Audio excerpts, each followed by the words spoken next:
Hello. Hi. We're here. Welcome to Bloodpunk, everyone. This is the very first fucking episode. I will be your DM for this whole adventure, however long this may be, until you all probably die in some way or another. You cannot die in D&D. Simple as. Not sure about this one, mate. But, prove it. I named one character of yours that's ever died. I reckon I could take, and I've said this to you all before, a 7 HP commoner through fucking everything. Stephen was not a 7 HP commoner. Stephen was stronger than everybody. Stephen was, and even Stevan, the ghost of Christmas future. Sorry, Jack. The confidence. Oh, God. So this is a dark gothic sort of setting with a little bit of, I think, sort of like 1920s American sort of style thing going on. So and a lot of blood involved in many ways and very varied. But we have one sponsor for the stream. So Ian, please. Yes, this show once more is sponsored by Warrior Prints 3D, your one-stop shop for all your 3D printing needs. Maybe it's miniatures, terrain, or cosplay items, as Modius. Please go check out Warrior Prints Etsy or their Instagram, where they've just got a ton of stuff that they do. They've been sponsoring the Starfinder show. They've stepped up and sponsored this show for the minis as well, which is completely awesome. So big thanks and big love to Richard, who we totally had on the banners to begin with, and didn't have to redo them this afternoon. Sorry. Also my bad. But please go check out Warrior Prints 3D because you're not just paying for prints, you are paying for a service, and it's completely worthwhile. Absolutely. Is it? So yes, thank you very much, Richard, for that. He has printed our minis for this session, which is this campaign. In fact, very good. Very good. So thank you. Very good. Well done, Richard. We are pleased with you, Richard. You may live another day. And one more thing is that we have merch. So Steph. Yeah, we have merch on www.dragonbornindustries.com, where you can find merch from our Starfinder campaign, such as these lovely Stanley mugs. We've got t-shirts. Ian makes the most incredible, sexy dice. So head on over there, check it out. We have all kinds of deliciousness, and I expect probably some stuff from our podcast, like Live, on its way, and probably in the future some Bloodpunk. Yes, I totally have those in the thing ready to go. It's We'll work it out. Ideas are brewing. We'll fix it in post. Oh my God, time. Just the time slipping away from me. But yeah, no, you can find us on dragonbornindustries.com. You can also find us on socials, Dragonborn Industries, where you can check out what we're doing data. We've got loads of really exciting stuff in the pipeline coming up as the channel grows. So Indeed. Thank you for ongoing support, or thank you for supporting if you're new. Awesome. I think that's pretty much everything, unless anyone else has got anything to blabber. I'd like to do a quick shout out for just say thank you to everybody who's been downloading the Starfinder podcast. Obviously, Starfinder is like my little baby that I wanted to do. I mean, we spoke about it, in 2018? A little while ago. We first said we could stream tabletop, and I was like, we should do Starfinder. Nobody else is doing Starfinder, we should do Starfinder. Yep. And since then, we had 5-6 years, and loads of other people did it, and we're late to the party, but we just hit 4,000 downloads on the podcast, which boggles my mind that it was you I was showing like the demographic of like all over the world. Yeah, some in America. Not just that, it's like America, across Europe, and in like on many of the continents. And it's like we're going to podcast this show as well. I'm going to once this finishes tonight, I will rip the audio and then we'll start trying to get that out for people tomorrow. So if you're listening on the podcast, come sub up on Twitch. It's as James always says on Starfinder. It's you can sub up with Amazon Prime. Also, it helps the channel grow. Tell a friend. Check out all the other podcasts like Starfinder. And this is our first proper D&D 5e campaign because we're doing Lightwell 2024. We're working in reverse. We are working in reverse. And I have many more plans for other campaigns and stuff like that I want to chat to you all about separately. But big shout out to all of those who've been downloading Starfinder. Thank you so much. It means the world to me. I think it means the world to these guys. It blows my mind. So, thank you. Awesome. Well, in that case, I think we should delve in to the world of Tolia. No. Can we quit? In the vast mountainous region of Tolia, where the sun merely passes by and the nights are long, 2 enormous cities determine the fate of the land and its people. Though the 2 are different in almost every aspect, they have 2 things of great importance in common: the value of blood and tyranny of the elite. Kanrath, the metropolis of vampires, is in the southern part of the region, near the sea. This great city is home to the first vampire and his family. By creating a false air of security, they control the city. They seem to embrace the moral population, welcoming them with open arms, offering wealth and protection, masquerading as merciful rulers. In reality, one thing and one thing alone is on their minds as they spout lies left and right. They want to taste the blood of mortals. People that live in this city do work hard to take care of themselves and their families. They live in fear of what lies beyond the city, of the despicable acts of the sorcerers, and of disappointing their vampire caretakers. If they ever forget that they must cower at the thought or mention of any of the above, their masters are quick to remind them. Some people idolize the mortals who have managed to become famous or successful in the city, holding on hope that they themselves could follow in their footsteps. Some people keep their head down, only focusing on keeping a roof over their heads and food in their bellies. An extremely brave or perhaps ignorant few have had the misguided notion that they could bring down vampire rule. Such people mostly go to prison and are promptly executed. The police force of Kanrath works tirelessly to subdue rebellious mortals and arrest criminals. They sometimes make mistakes and target innocent people, and they sometimes target the innocent on purpose under the guise of a mistake. However, the vampire rule doesn't care. You've got to break some eggs to make an omelette after all. There's been a surge in the rebel attacks inside the city over the last couple of nights. Investigation is ongoing, and the police have made a series of arrests in order to find the culprits. They believe that there is an anti-vampire agenda behind these attacks. Many mortals have been dragged out of their homes and apprehended over the last few nights simply on the basis of vague accusations. As would be expected, most people are in a state of fear and panic, wondering if they might be who the police come for next. It is now morning time, sort of late morning. The sun, whilst in the sky... I'm trashing the place. And sun has just done lots of shit. What the fuck was that? Oh, that fucking It doesn't matter, it's all good. The sun, whilst in the sky, it is mostly covered by cloud. So any vampires would know that it's actually okay to go out right now. It's fine. Some days the sun is properly out and they won't go out into the streets. But today is a bit different. So we're going to start with someone, and I want those people to explain where they are and what they're currently doing in this moment. James, if you would like to describe your character and also explain what you might be doing at this time of day, and where you are.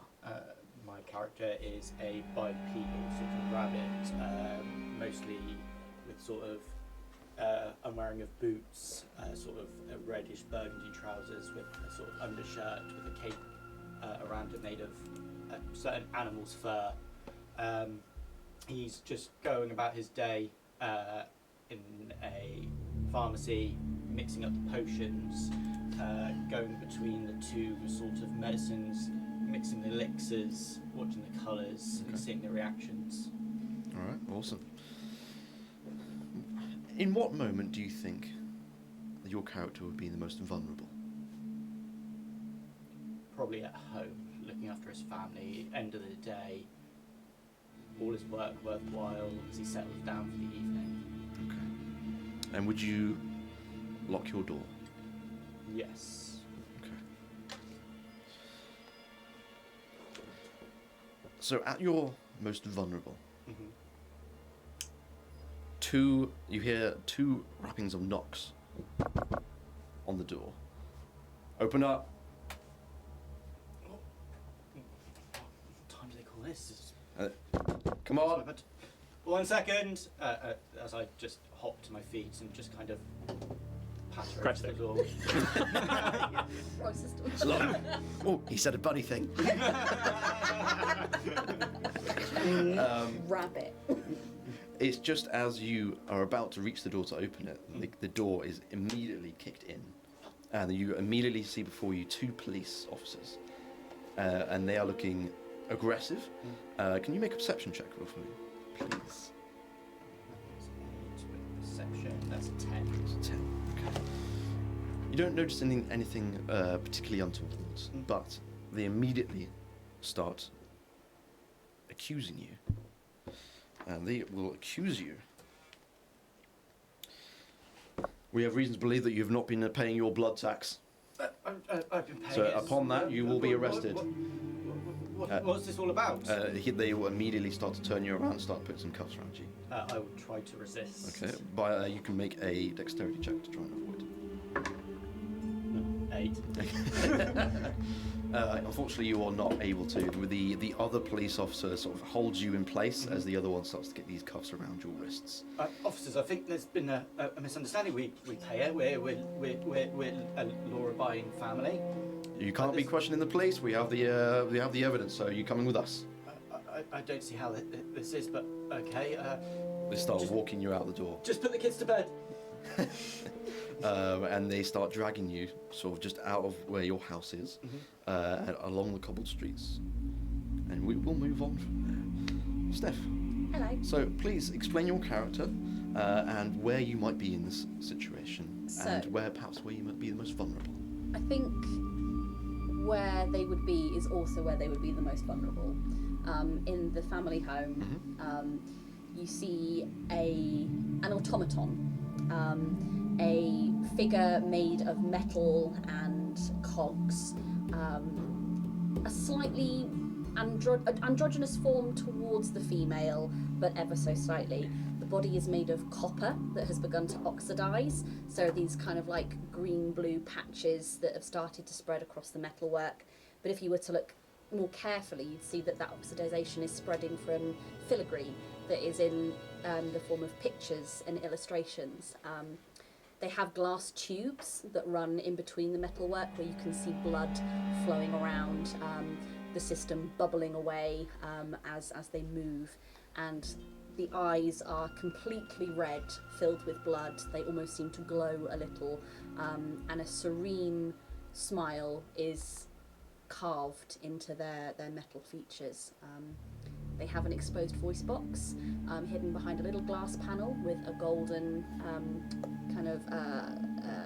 keyhole where you can see what looks to be a small music box inside. Okay. But yeah, they would be in the family home, waiting in the threshold of the doorway, as they have done every day. Okay. You experience quite a similar thing. You also hear knocks at your door. But instead this time they say, Master Gracious, we require your immediate attention. Hello? I'll go and open the door. Just the one we needed. And they go in straight for you. We have reason to believe that you've been holding illegal meetings here. Where is your master? I am waiting for the master. He has not returned. Seems awfully suspicious, and there is another 4 officers behind this one, and they start just charging past you through these double doors. Please, no. You cannot enter without the master's permission. Please, I do not know when they will return. Even Master Gracious cannot stop us from conducting our search, and they start looking around this manor home, finding no one around, and they start to report to this one officer that you were talking to. We can't find anyone, sir. There's no one here. Nothing but and they start to try and cuff you as well. I will try and pull back a little bit. Okay. I must wait. What if they come back? Can you make a strength check for me, please?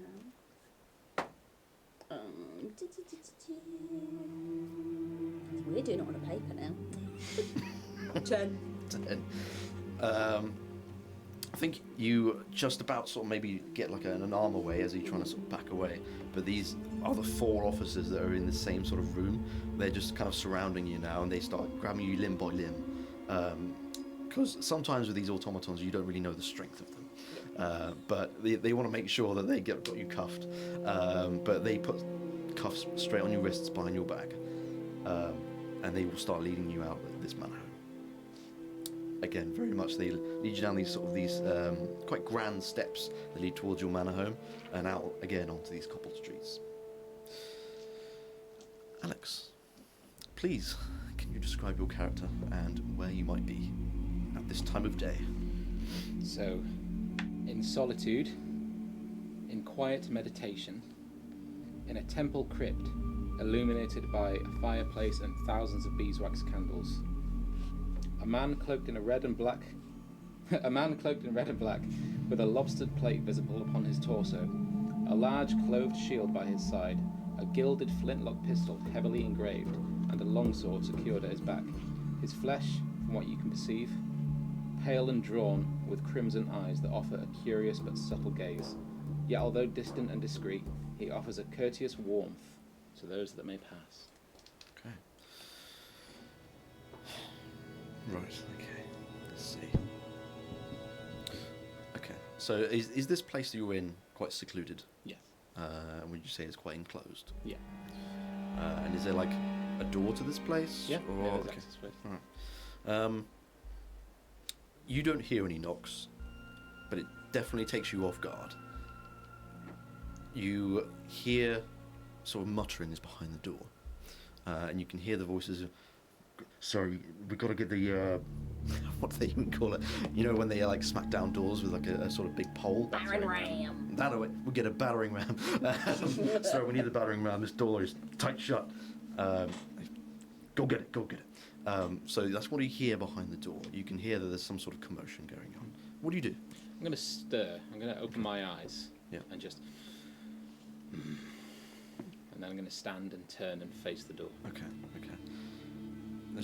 You start hearing them muttering again, and you hear 3, 2, 1, and then in that moment, that door just comes swinging off its hinges, just straight through. Like the door is basically on the floor at this point, maybe hanging by the one hinge at the bottom, and they make their way through. And there's 3 of them. Are you the one they call Marcus? I am. A knock would have sufficed. You've been seen with possession of at least 5 ounces of silver. Where is it? Well, it's not here. You don't mind if we conduct a search then? Please, come in. Two of the officers start looking around. Would Marcus actually have 5 ounces of silver upon him? No. Illegal silver, not... Because there are differences in this as well. Okay. I would say no. Okay. As they sort of conduct their search, this one police officer's just trying to stare you down a little bit.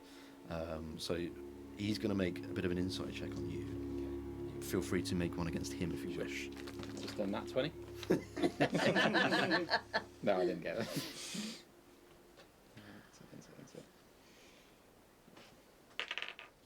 Oh, it's a 5. It's a 5, okay. You can't quite read him. Can you also make a perception check for me as well, just in this moment, as you're staring this one officer down? Can use to... it's a 6. Shit, it's not going well for you, man. You can at least tell that this is very unusual. You've not been stopped like this before. This ought to be amusing. Are you telling the truth? Yes. By not having silver? Okay. Define silver. I know the reading. No, it's fine. I just like the air quotes. No, to be fair, this is quite common knowledge, to be fair, so I may as well tell you all now. There is a difference between silver and Kanrath silver. So, silver is one of vampire's weaknesses. Gold is a royal vampire's weakness. So, these materials are illegal within Kanrath, which is why they have created their own silver. So, it's not exactly silver, but it is a compound that does not affect normal vampires. So that is the currency, is Kanrath silver. So by having possession of normal silver, it could be deemed as a illegal act. It is in this moment that, as you're sort of staring this one officer down, that one of the officers goes, "Found it, sir," and he pulls like a bag, like a sort of drawstringed bag. Oh shit, man! I ain't never seen that before. You planning it? And he undoes the drawstring and he shows it quite clearly for you and as well as his commanding officer. There is absolutely silver in here. Okay. In this moment, you're being completely done over, like Okay. you're being set up. I'll just whisper to myself, compliance, and I will.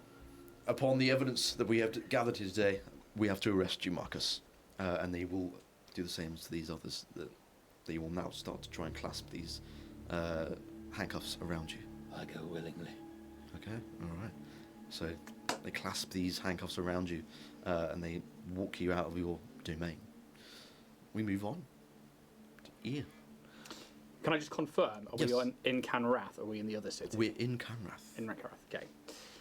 So this 6 foot, 6.5 foot tall human, very lithe, very skinny, but they have these like slightly extended arms and legs that give them the height and the reach of somebody ghoulish almost. They have this leather armor all over them that's kind of like loads of straps that creates this almost like BDSM suit. To say it, yeah, but it's essentially leather armor that is made of straps and webbing belts and stuff that has this like wine red, like poncho cloak that drapes over their shoulders and kind of covers their arms. On their back is this big coffin, just held on by a leather thonging that goes up and around. They have this cowl that covers up most of their face, black, that comes out from their neckline. And it goes up to what should be the eyes, but instead of eyes, there is a set of very reflective glasses that maybe, we said we're early morning, didn't we? Yeah, sort of Even- mid-late morning, but yeah. With like the clouds above reflect what is like a grey and dreary day, but with like an orange fiery glare.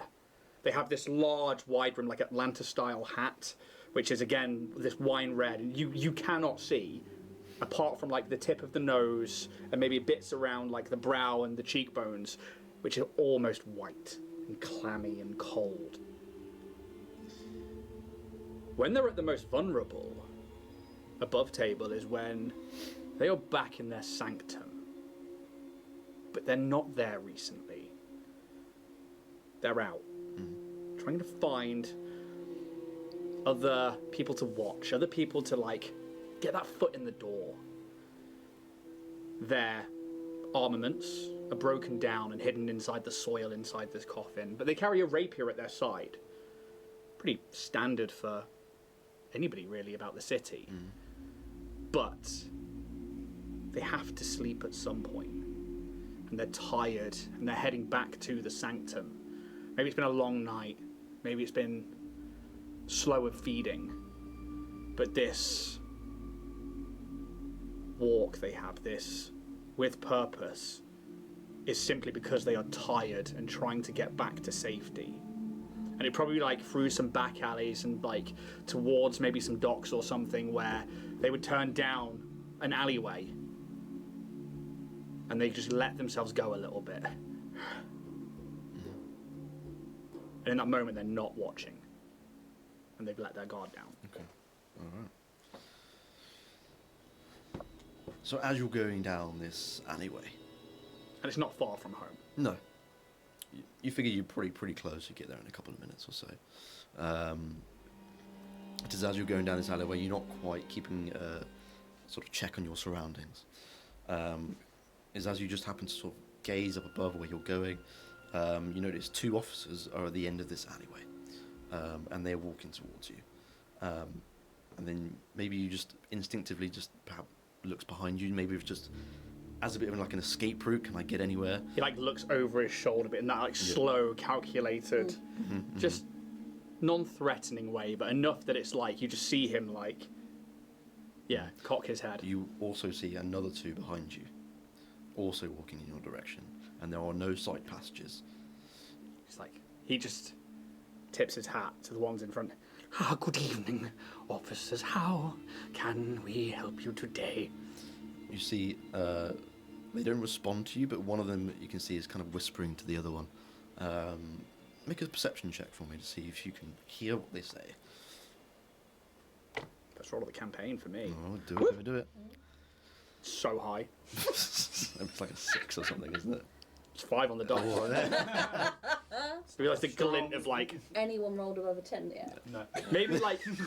Maybe there's like a break in the cloud for that split second. Yeah. Okay. I think, yeah, you don't hear anything. You can't quite hear from this distance, but you certainly can at least see that he's. You can see that he's kind of looking at you and perhaps trying to describe a little bit how you look. Sort of like, you know, just trying to point towards the different points of the body. Please, officer, we could converse like grown men, surely. And they both, from both directions, start speeding up, jogging, almost sprinting. And it doesn't take long for them to get up close to you. And one of them tries to pin you against the wall with their forearm. Your face kind of pressed against this wall. Your description has been given. Your attempt on a vampire life cannot be forgiven. Ah, well, you've caught me. I come will, and he's like, you've caught me. I come, and he puts his like hands behind his back, willingly. Good that you know what's right for you. And I do. I think even for you, they probably like put 2 cuffs on you. This guy creepy. He's like, He's got an erection. boss, we've got to make sure this one doesn't go. Oh, he has. Get the paddy wagon. Good. Good Yeah. to see the crown is keeping its officers well trained. I think it's in this moment as you sort of turn around, they're so close, trying to make sure you're not moving and go running anywhere. But he's relaxed. You see 2 puncture marks on all of their necks. You would know that they're not necessarily vampires, but they have certainly probably been charmed in some way. But they start commanding you to walk forward and go along these streets out into the main thoroughfare. It is now all in this one moment that you were all on the same caged wagon, pulled by this very rough-looking blood engine car, almost. What noise does it make? I'm not doing this voice of blood. You're gonna stall it. That was funny. We've got to get this fixed. Oh, this one's a knee man. and we've got any positive. What's yours take, or a neck? Oh, I filled it with arm. Can we have natural stations? Oh my god, I might put it in now. Blood pumps. They've got to have it somewhere. It's just humans, isn't it? Blood pumps. Just innocent humans. I think you're probably the last one on this cage. So as you are sort of pushed up onto this wagon, you can see that these other 3 people are on this wagon. There are a couple of other people also on this wagon that you've never seen. Well, you've never seen anyone on this before, but there is a couple people other than you guys on here. This cage door is locked behind you, and there are 2 of these police officers driving this sort of car. It's not like an enclosed car, but it's like this open-topped sort of machine, and it starts making its way down the street. And this goes for probably the next 30, 40 minutes. It is a little grueling at times. You can see that some of the citizens see this cage of prisoners going now on the streets, and they're throwing food at you, and you're scum, bloody scum, and like they're just, you can see the hatred in their eyes, but they're not necessarily just vampires. There's people of all types here. Maybe a bit because they're so overtaken with their minds from the vampires that they're just so indoctrinated to this whole procedure. And as eventually you come to this big set of gates leading on this huge, very tall wall, maybe about 30 foot high, thick stone, and these gates are opened.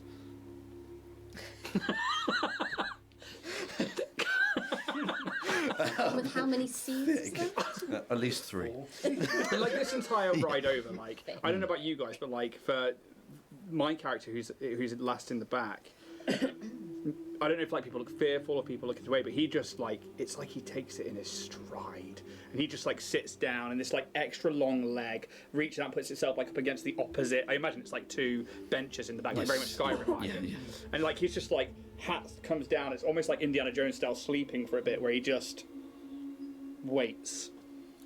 Can I? No, of course, no. Perceiving my surroundings, just be like, the wonderful tour of the city sights. 'Tis nice to be driven. What say you? And I'll just look at whoever else is in the game. Yeah. If no one else wants to do anything, I'm just rocking backwards and forwards, almost fidgeting. I'm innocent. I don't get how they blamed on me. I don't get how they blamed on me. I'm innocent. What about the kids? The kids just rubbing on. I think hearing this happening, I think I'll kind of just sort of lay a very heavy hand and Calm, my friend. in Calm. and out, in and out. Why don't you take a nap? Maybe when you wake up, it'll all be better. I'm too on edge to sleep. I don't know how they've got me to this. I don't know how I'm It's here. okay. Just in and out, in and out. it's at this moment that a police officer that's not driving but is as a passenger turns around and has a baton, and he smacks the cage. Oh, shut up back there! Keep quiet. They're very rude. Someone didn't learn their manners. Don't provoke the mortals. Wise. Only thing he says. But he's like you can't see his face, Yeah, but yeah. like there's like something about that. Like he just has like reverence in it. He like there's something that he finds amusing there. It's at this moment that as you can see that you are approaching these gates. They haven't quite opened yet, but one of the guards on the watchtower see the cage coming along. New batch, open up! And you can see that someone's like operating a winch, and these gates start to slowly creak open, and your cage wagon is let through. You are then taken off of this cage, the door swinging open, and they are roughly just manhandling you. They just yanking you off this wagon. They are now taking your possessions. They're taking your wide hat off and maybe trying to pull down on your like face mask. Yeah. I mean, you would if that happens. I mean, he's irked by that, but he doesn't show it, Okay. and he's just relaxing into it. He's like, "Please, if you wouldn't mind." And they like take his hat, and you see this like long black hair that's like tied in like a loose ponytail that's probably pulled out of the cowl. It's like it comes down, and you just see like a chiseled, gaunt, pointed face, and it is pure white, and it's like the cheekbones are dark underneath, and it's only matched by this strong front of the jaw, and like there's probably a moment where like I don't know if they kick him or if they do something, he's like, ah! And you just see these fangs, and they are, if it wasn't for the fact that he's human, they would be needle-like. So all your possessions are taken away. Any weapons you've got, gone. Anything that could be used to escape, wound, or fight with, anything of that sort is taken from you. They're not destroyed or anything, but they are taken somewhere. You can see them. Is my coffin taken? Yes, they will absolutely take it. Because you can keep that. you could be holding anything inside there. No, you know? it's just dirt. This Just is what- innocent dirt. It's a pipe bomb. This is my escape kit. It's my bag of holding, all right? Get out of jail free card. You've got one In the ass. These things are all taken to like a guard's room just to the side somewhere. You can see that a couple of these watchtowers have these angst spotlights. So angst is a crystal-like thing that's mined for in the mountains, and when used with blood, can create many inventions, and that's exactly what has been used here. It's basically Todia's form of electricity. It's simply, some things are literally just by dropping a few drops of blood onto a crystal can create a flame or something like that. There's a lot of technicalities to it, unless you've been working with this angst crystal. You wouldn't really know much about how it works, but you would know that working with angst crystal is very dangerous. But yes, you see these spotlights sort of wheeled around on the watchtowers to now focus on you. So there are like these two spotlights just beaming down on you, and they have like a slight red hue to them. It's at this moment that another character comes out from one of these guards rooms. A halfling who has his ears, the slight pointed ears, cut or shaven off to be more human-like. Almost practically bald at this point, and huge sort of mutton chops. And as he gets closer, you can see one huge scar right down the side of his face that's quite clearly healed over from time. And he's currently lighting up a cigarette. And he's got this little lighter that you can see has a little angst crystal, and it drops a few bits of blood on it, and it creates a flame, and he lights up. And he starts strolling up towards you, and eyes you all up, just sort of one by one. Perhaps maybe he's like right in front of you, just to make sure that the checks have been done by his fellow guardsmen. You would imagine by the look of this man that he is the warden of this place. He has a pistol on him, a bloodwork pistol, that he is holding on into his holster, just to one side. He hasn't pulled it out, but he's definitely making sure that you know that he's armed, and he's not afraid to use it. He takes one sort of like last drag from this cigarette, and he just kind of flicks it out of the ground. And he says, "Disobedience, misdemeanor, and devilment shall all be punished. I am the law, I am the executioner within these walls. Act like an animal, and you will be treated like one. Understood?" He doesn't necessarily expect a response, but just like a nod or something. Can I, just under my breath, I just want to utter, like, handcuffed behind my back, and I just look at you and just be like, "It's been a while since I caught the scent of cabbage." I can't smell. Marvellous. I think luckily for you, no one hears that you're talking. Maybe he's just taking his gaze off you, but as he notices that everyone sort of is agreed with the situation and people understand his words, dismissed, and he walks away. And it's at this moment that they start to remove your cuffs now that you are well within this courtyard. And you can see another person that's been held prisoner and arrested is very much shaken.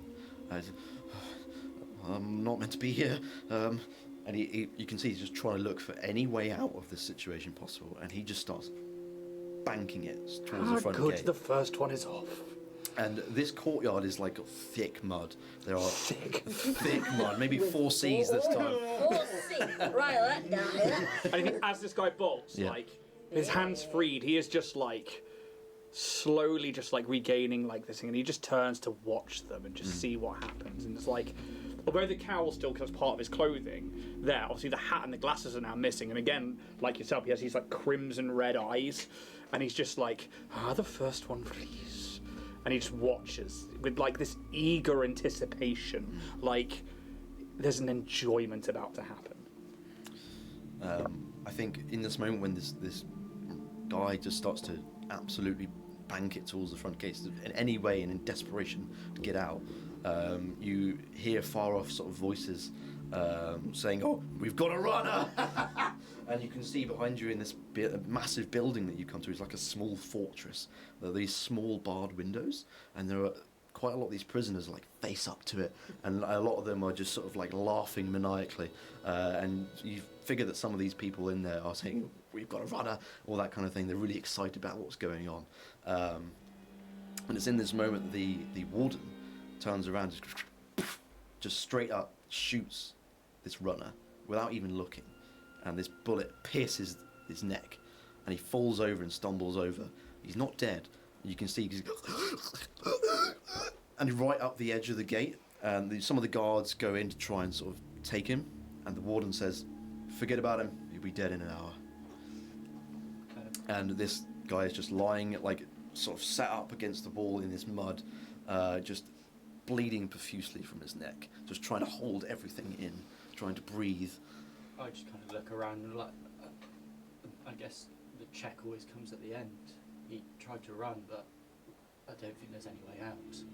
No, I think we should be good little prisoners for now. I agree. Could I start making my way over to this prisoner? I'm not running, I'm just calmly walking. But his eyes don't leave his dying body. I mean, by all means you can. What is your intention? Because I would say the distance that he managed to get, 40 feet. He's wanting to witness the end, if not bring it quicker. Okay. There's free food at the table. Okay. All right. I mean, there's no way they could miss this, but yeah, you are stopped in your tracks. And he doesn't try and force it. I just thought maybe there was free food going. I apologise profusely. You'll get food when we give it to you, prisoner. Gladly. And the two officers sort of take you arm by arm and start walking you towards this small fortress. And there is still this like enjoyment on him, and like, yeah, you can see him like as he passes you three being marched in. There is like a curious like slight head turn towards you all. To the rooms, I guess. You are now taken through these winding corridors in this. What, if you would know anything about Kanrath's vast, even the word architecture, I suppose. This is the inpatient rehabilitation facility. Inpatient rehabilitation facility. Yes. Inpatient rehabilitation. The IRF. Is essentially a prison. If you hadn't already The known. inpatient rehabilitation facility. You ever like walk into a hospital and you're just like, fuck it, who built this? My friend, and it is going to be very similar here. So your batch, and there are other people with you, you all sort of split into groups, and you four just happen to be in the group that you're put together in. And like I said before, you're going through these winding corridors, and there's still some of these manic prisoners just trying to get at you, want a bit of the action or something, and they're just shouting, and some of the guards just whack the bars to try and get them to fuck off, basically. Eventually you're taken up a set of stairs, you're going on maybe on the second level, and you are put into a cell, and there are 2 bunks and a bucket, one tiny small window that only one person could look through at any one time. You say all of us are in All this one 4 room. of you are in this one cell. And the guards will probably just say, food will be provided in a couple of hours. Consider this your new life now. And they just absolutely slam this sort of iron door shut, and they lock it up. And they just walk away. And you're all left in this dark, dank room. Yeah. This shall be my third life. How ominous. I guess if we're all stuck in here together, we should introduce ourselves. I'm Dr. Hairbit. Nice to meet you. Charmed. Marcus Vecchia at your service. And he's sort of like, what? So the inside of this cell. Yep. You said it's like it's 2 beds? There's 2 bunks with a bed on the bottom, bed on the top. Yeah. They're like left and right of the cell against the walls, and then in the middle of the room, sort of by the window wall on the opposite side, is a bucket, which you would imagine it is to probably defecate and piss in. Just Should you so wish. Split down the middle. entering this room, where would you guys go? Because he waits like a beat to see what you do. I think I am just going to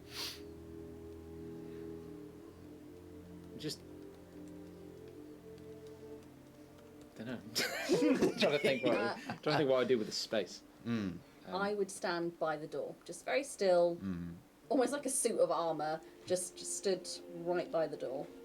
I think I just stand in the back by the wall, Okay. and just head down. Just sort of Closed thinking about eyes. what the fuck is going on. Yeah. Yeah, okay.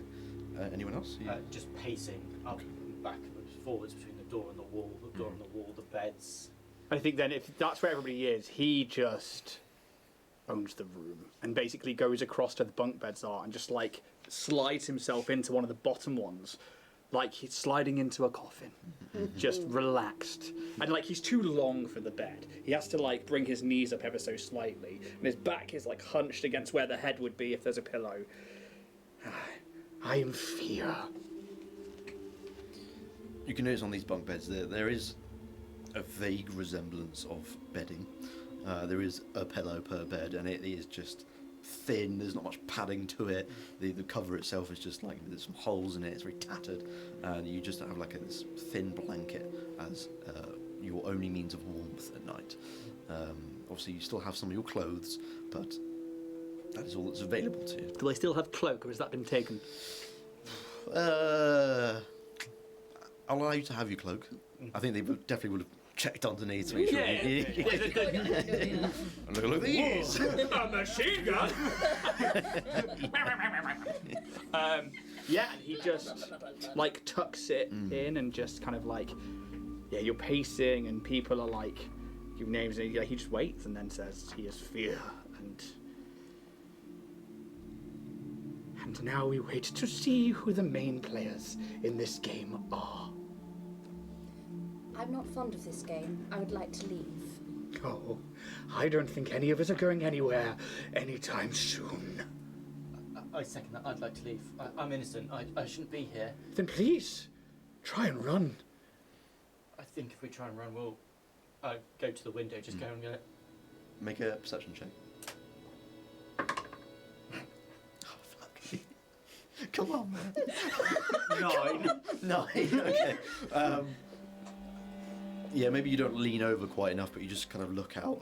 You can see a little bit of the courtyard and these watchtowers, but that's all you see. Yeah, I was more looking for like the body and be just kind of almost like hold myself up and end up like him. I think that's. Oh, but dear, living, breathing, mortal, you are all going to end up like him. We all will someday. Why not enjoy it now? Why not run now? And like, he is goading you at this point. I'm gonna like open my eyes, just like glancing at you, like what's he on about? Like what's he up to? And like he would recognise that. And he's like, well, we're going to be here for a while. May as well have some fun, right? And then I'll just sort of like, and then close my eyes again. Mr. Fear, you behave as if you know this game of which you speak. Have you played before? And there's a pause with this like retortive, like kind of like slight sigh out. And the game is always afoot, yes. Always playing the game. Shakespeare. Yes. I don't use spears, but you could shake a spear at any officer of the law here in Kanrath. But who pulls the strings? Yes, the vampire overlords. Nobody here acts out of justice, out of what is right. I bet half the people in here are in here unjustly. But where are the first steps to those people? They are here. Yes, they are here. And he just like leans into himself and he's just muttering that same last bit again and again. And I was like, they are here. They are here. That man is very strange. I'm scared. You can be scared. That's fine. I'll just like openly say, yes, keep your distance. Thank you for that. Yeah, I lost a bit of composure. Oh, it's quite all right. Emotions are normal for your kind. They are. But thank you. I forgot myself. It is no thing.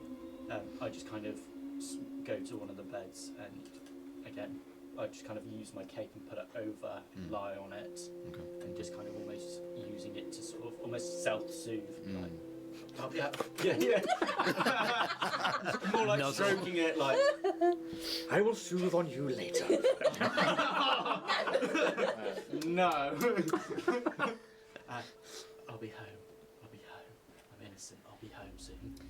While the breakdown's going on, can I do I'd like to kind of do a sweep of the room to find any sort of weaknesses in the in the room, like structure itself, or any like, I don't know, tunnels hidden under posters. You can roll me an investigation check.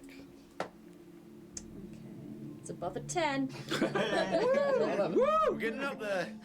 16. Okay, that's pretty good. Okay. Double digits, baby. Shit. Anyway, so you have a sort of brief sort of look around this room. You're looking at some of the stones to see if anything's loose. It is, as you look a little closer to some of these stones, that there are things definitely written upon these stones.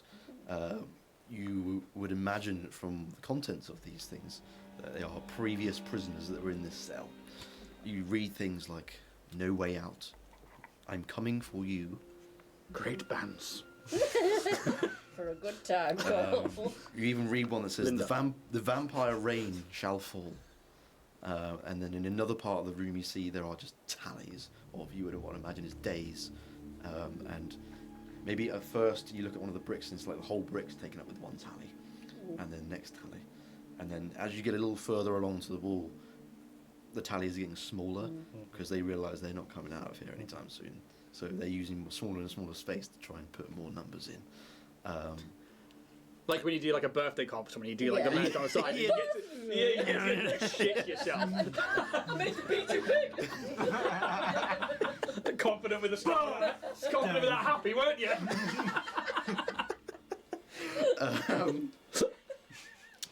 But you can confidently say there are no weaknesses. There is nothing that you could use to your advantage right now with what you have available to you to create a way out, or even to start creating a way out.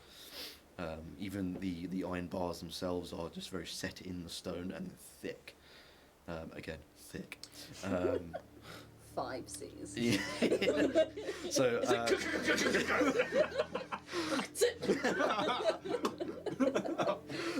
You gladly. don't find anything. It's perhaps maybe you start when you look at the bars to your cell, that you notice there is another cell on the other side of the corridor. I think, and just briefly, even with that check, you can see there is a prisoner in that other cell, and they are on their own. And you can see these quite luminous green eyes. And as you just try to peek in a little more, you notice that they have scales. They're quite dark-toned but colourful scales. You'd imagine this is probably a dragonborn. I should want to check myself. He notices you look at him. I'll wave. He will not wave back, but he'll certainly get up from his bunk and he'll make his way towards the bars and he'll put his elbows on. New arrivals then, I suppose. Apparently so. What are you in here for then? I'm not sure. A meeting, apparently. That I don't know anybody. What are you in for?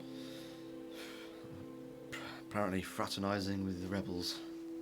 Much like many other people in here, I think. Indeed. I was just blowing some glass at my little warehouse, but they just took me right there and then. But we're here now. Indeed. It's been 2 weeks for me. 2 weeks. It's an awfully long time. Are you alone in there? I am. And you can see he's telling the truth as you were sort of talking to this person. The bunks are empty, it's just him. Were you brought in alone? I came with one other. Just a female human. We didn't really talk much. But they were taken away about 2 or 3 days in. I think we were both scared, honestly. I didn't really get to catch their name. And now I kind of regret that. What is yours? Hopkins. Hopkins. Mine is Marionette. Nice to meet you. Even in these dark settings. Indeed. What colour Dragonborn did you say they were? Very dark grey. Cool. And these like amber eyes, yeah? Green, very luminous Sorry? green. I was listening. 10 points from Gryffindor. No. Slytherin. He just sort of he pipes up again. He sort of has a little check around. I did hear a rumour though. I don't know if you want to know. So that warden guy, his name's Bald Masood. Say it again, dear. Bald Masood. So literally bald, and then Mesud. Masood. It's quite melodic. Bald Masood. He says. Bald Masood. Bald Masood. Bald Masood. I overheard a few of the guards talking about him. They say that he remembers his own birth and that's why he's bald. There's too much stress on him, apparently. But don't say that too loudly, they might beat you up a bit too much. Best not let that go anywhere further. But I thought it was just a little bit of funny. It got a little bit of jovial humour to these. I believe they call that the gallows humour. Yes, quite apt. Can I sort of like perk up and just ask what other occurrences have happened over your tenure? Well, I can't say anything extravagant has happened, but any of you familiar with what goes on in here Would we be? at all? Well, do you think your characters would have maybe been locked up at one point, or at all related to this building? Jumping in first. If Fear has been watching for different ways in for so long. Maybe he didn't think this was the way it would go, but they are always one step ahead. Maybe this is something that he has looked into maybe before. you can make me like a history check. History. Yes. 24. 24. Jesus Christ. I know everything about this place. I can see the trap. I can see the end of the campaign. Yes. Yes. Ian wins. And that is what it's about. So you would know that this place is effectively a prison, but there are essentially a little bit like two sides to this place. So you all know this is a correctional facility for bad behaviour and committing crimes, but it is a little bit of a mixture of psychiatric hospital kind of thing. Less of the hospital and more put the loonies over in here in this place. You can say loony bin, it's fine. I said loonies. No, you didn't say bin. No, I didn't say bin. You're right. It is purposefully a place where they can just try and forget about these people that have made crimes, done crimes. Very, very rarely are people let go. Kind of like a place to disappear people. Yeah. some people would disappear from the facility themselves, and you'd know that sometimes they are taken off ground, out of this place entirely. Whether that's because they've been released or for something else, but they're usually taken by guards when they are released. I think that's probably what he was looking for. Yeah. It's like the people that come in never really leave, but like he's probably watched it for like a few weeks and then seen that people have been taken away, and that's his intrigue. Is like, if he can become one of those that are so mad that they must be useful somewhere else. Then that. But you would also know the sort of general procedure what goes on in here. So you would know that you get 2 hours every day for every day that you're in here to walk around the courtyard and just a little bit of fresh air. It's perhaps just their way of trying to be kind, but it is just grueling. It's just muddy. There's nowhere to sit. It's just purely to be out of the cell to stop you from going mad from time to time. You are fed once a day. You have just very standard meat and a bit of bread. That is, if you even need to eat. Some people don't. But Yeah, on that, what am I getting?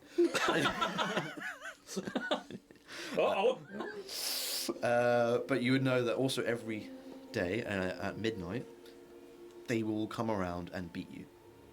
They will come around with batons and they will not beat you to shit, but they will make sure that you know that this happens every night. You're not really sure why. Maybe it's to make you a little bit more resilient, perhaps just to really show you the wrongdoings that you've been accused of doing. I think that's basically it.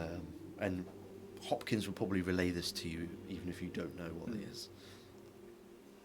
I think when Fear doesn't speak up, and not until he sort of gets to the end, and he does this like chuckle, like he already knew, but he's just like, and we are waiting for our midnight rations. Oh, I cannot wait to see what they have to offer us. And he's just poking the bear with all of you. Like, you obviously are already fragile, and he is just that extra poke. It kind of breaks me out of the sort of like moment of just completely closed off and disassociated from it. Always like, eat us or tenderize their next meal. Well, either way, I think it will be very exciting. Okay. If you guys don't do anything else. So, Hopkins then sort of just backs off a little bit and just kind of... You just left to your own sort of devices. And time passes. A few hours, perhaps. And then you are all taken out to the courtyard so you can have a little walk around and just be outside for an hour or two. Could I use my time in the courtyard, please, to make a perception check? Or an investigation check, because I now want to look at the structure from the inside. Sure. I want to see, like, how this place is built. Make me a perception check. It's good. It's a 7. Investigation or perception? Perception, if you were just looking from... I do want to, like, analyse the building, but I'm looking for, like... You have to kind of get up close to Okay, cool. So perception, then, is only a 18. 18. That's still pretty good. I'd say you don't find any perceivable weaknesses. Yeah. Not quite what he's after, but... No, you can see this is a formidable fortress of sorts. Yeah. The wall is fucking thick. And there are no ladders going up. The only stairways that you know to get over this wall are within the watchtowers, and they are manned. How many watchtowers? If you're allowed to go all the way around, you'd probably count 8. Amount of guards per tower? I mean, I'll tell you, sort of as a general sort of count, you see about 50. In each tower? No, sorry. Sorry. They're all just cellar. In each tower? Sorry, broke character. God, they must have some budget. Fuck you now! I may have miscalculated a few things. Made a huge mistake. I would be less. Just packed in like sardines. Fire drills. Horrific. Oh, just drop the voice, son. Just go back to this. Is that just in the courtyard? I think as you sort of like look around a little bit, just basically observing the place, you can see up on the wall and maybe a few that are on the ground. You can see about 50 in total. Okay, cool. So split between the 8 towers and kind of just keeping the prisoners checked. Yeah, but they are heavily armed. You can see some of them have. I need to stop saying thick. Bulky armor. Dick armor. Oh, it's bulky. With how many chains? No, let's not. No. Not what I meant. That's not what I meant. That's what at midnight he's getting naked and he's waiting for me. He's like, I will take my punishment now. He can take mine. Office. I'll take everyone. I mean, we'll wait till midnight before you see the fucking madness that ensues. But yeah. 50 guards. These are absolutely heavily armed, and you can see a few of these guards that are on the watchtowers are manning these mounted guns. Just like proper machine guns on the walls. You can see there are like these red tubes that are being fed into the side of it. You would imagine that's how it's being used and how it runs. This is a formidable place. Very much designed to keep everyone in and no one coming out. Yeah. Does anyone do anything else in the short time around the courtyard? Yes. So are there sort of guards on the ground with us as well? Yeah. Okay. Yeah. Can I kind of make some kind of check to see if I can find one who seems maybe newer or maybe a little bit more yeah. A little bit of like maybe one who doesn't quite look as if they're as hardened or like. Okay. You could roll an investigation check to really sort of check these people out and. 11. Like 11. Okay. I think you could probably find one that looks a little bit more meek. Okay. Than the rest of them. I will sort of go and stand a little ways away from them, and just sort of, pretty much just give them a little. See if they notice it. What was that? I knew that you would end up going there anyway. They don't quite notice you, and even if they did, you get the sense that maybe they're trying not to make eye contact with you. So keep staring. I wonder why. Get a little bit closer. Hello. You can see that he's a little bit shorter than maybe the rest, and he kind of looks up and and he would kind of like give you a bit of a side eye, and he sort of keeps his hand quite close to maybe one of his like a pistol to his side. What do you want? Oh, I just thought I'd say hello. Well, you said your hello. Hello. Do you actually want anything? I have some questions. May I ask them? I think he kind of looks over to maybe someone that's holding another, like, side of the wall, perhaps, to see if he's looking. Can't tell. He just kind of looks over and doesn't really take notice of it anyway. Depends on the question. Oh, well, I noticed that a lot of the others here are flesh. Correct. I'm not. I can see that. So I have some differences that need to be met. I have directives that are not being met currently in this position, and it is causing some distress. Should I be looking for directives? Who would I speak to? What is it you're actually looking for? I'm just looking to see if this kid can be used. Okay. Don't. I'm made of metal. It's a whole new Wally directive. Direct me, Daddy. We're not in a position to give you directives if that's what you're looking for. Oh. I am quite subservient. So, what do you want me to do? What? I need to take care of things, of mortals. Did you like your job? Well, it pays the bills, I suppose. Can you all just take care of yourself? Oh, I do, but also What? taking care of others is my directive. Do you like your job? Do you feel satisfaction from your job? What do you dream of? How can I help you achieve that dream? You can see he knows that you are actually trying to be genuine. Maybe you perhaps see a little bit of weakness in his eyes. Well, I don't really like it here, but you know, like I said, it pays the fucking bills, doesn't it? Oh dear. I don't need help as such, but I mean. Well, perhaps you could just tell me what would you like to be if you weren't doing this? Anywhere but here, to be honest. I just got picked up by the police about 2 years ago, so. That's what's happened to me. You didn't become a police officer, though, did you? No, but is that an option? I don't think so. Oh. I think it's a bit too late for that. Oh, that is a shame. Quite the opposite, in fact. Well, I can't talk much longer. oh, okay. I think That's fine.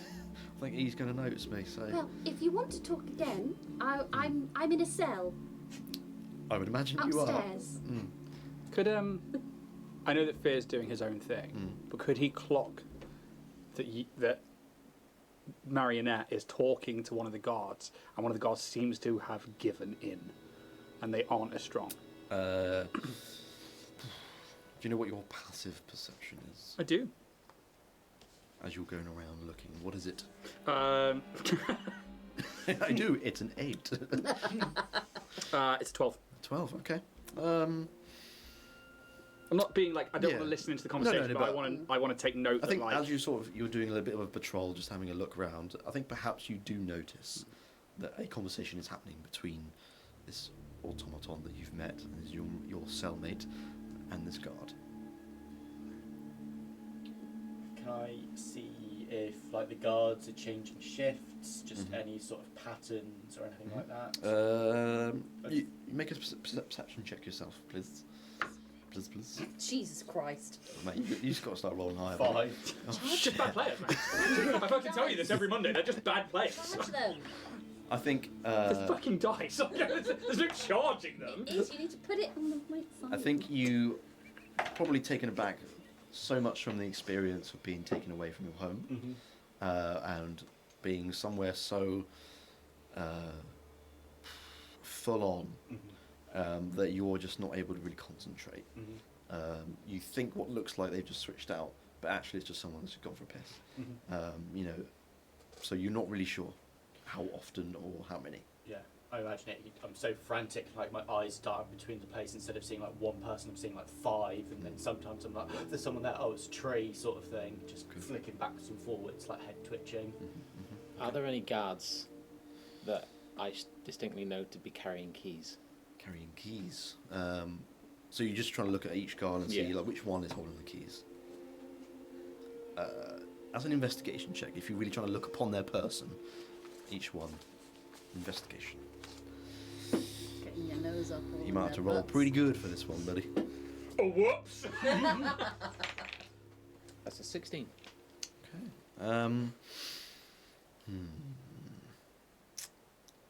I think you perhaps maybe see 1 or 2 that are holding some bunch of keys. I think you see maybe one of them that are on the ground. The other one you might see is probably on the walls. Okay. And you would gather that it's probably quite inaccessible to try and get on the wall and steal keys from them.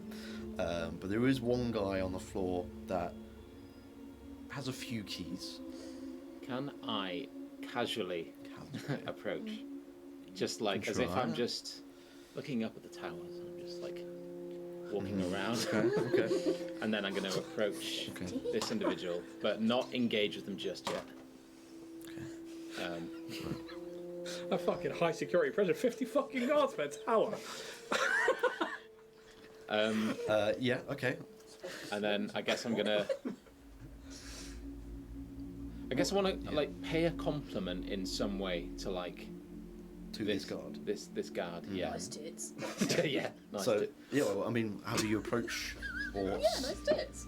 So maybe I'll just be like, such formidable fortifications, such formidable guard, such formidable armor. I want to cast charm person.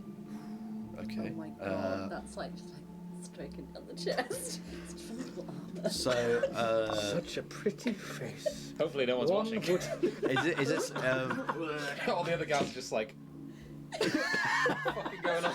Do it. Jeff, He's had it. He's going to get charmed again. That's why we always put him in the drunk tank. He always falls for He's it. so charming, Jeff. All the other 49 guards are like, there's Jeff. Not doing Jeff in the Deadpool. fucking hell? You killed him. You can retire tomorrow. bit of hot chocolate down the lung. That's fine, mate. Is this a natural thing for you to do, or does it acquire spell components? It is a natural thing for me to do. I don't Okay. have. Do you want me to read it out for you? Yes, please. You can cast the Charm Person spell using Charisma as your spell casting ability. Once you do so, you must finish a short or long rest to do so again. Creatures befriended this way are a willing target for your bite. Right. I presume you are a vamp. Yes. So they make a saving throw, don't they? It is against your DC. I don't know what your particular Charisma saving throw is. What is your DC? I'm just trying to remember See how to play stats. Dungeons and Dragons. So it should be. Is it 8 or is it 10 plus proficiency for spell save? Feel DCs? like it's 8. So 8 plus plus proficiency. your proficiency, which is going to be 2 at level 1, so that's 10, plus your charisma modifier, which is 3, so it's DC 13. 30. I'm not going to write that down. Right. Okay. You feel your ability punch its way through. Mm-hmm. You feel like you've taken hold a little bit, and it feels like maybe you've got a bit of his brain stem just kind of latch onto it. Hmm. What do you do? I want to have him. How would I go? Could I like make him like sort of get something out of his pocket and then maybe drop something, but not notice that he's dropped something? What are the dynamics? Do I control him or? Oof. I mean, charm person. It makes them friendly towards you, I believe. So, What wonderful keys you have. what would you like to ask him to do or say? Like, what is it you say to him to try and relieve him of his keys? You can put your key in my lock. I mean, He just walks up to him and charms him with his eyes. I'll let you put your key in my lock. Open my box, officer. I'd say something like, these are some dangerous specimens contained within these cells. Yeah. I want to be sure to make sure that the cells are To be sure. well barred and guarded. I don't know, fucking winging it. I can tell. I want him to give me his keys. Yeah. I don't know how to do that. No. Okay, Give so me your keys. that sounds like you're trying Wait. to convince him that you want to do your duty to kind Yeah. of keep people in yourself. Yeah.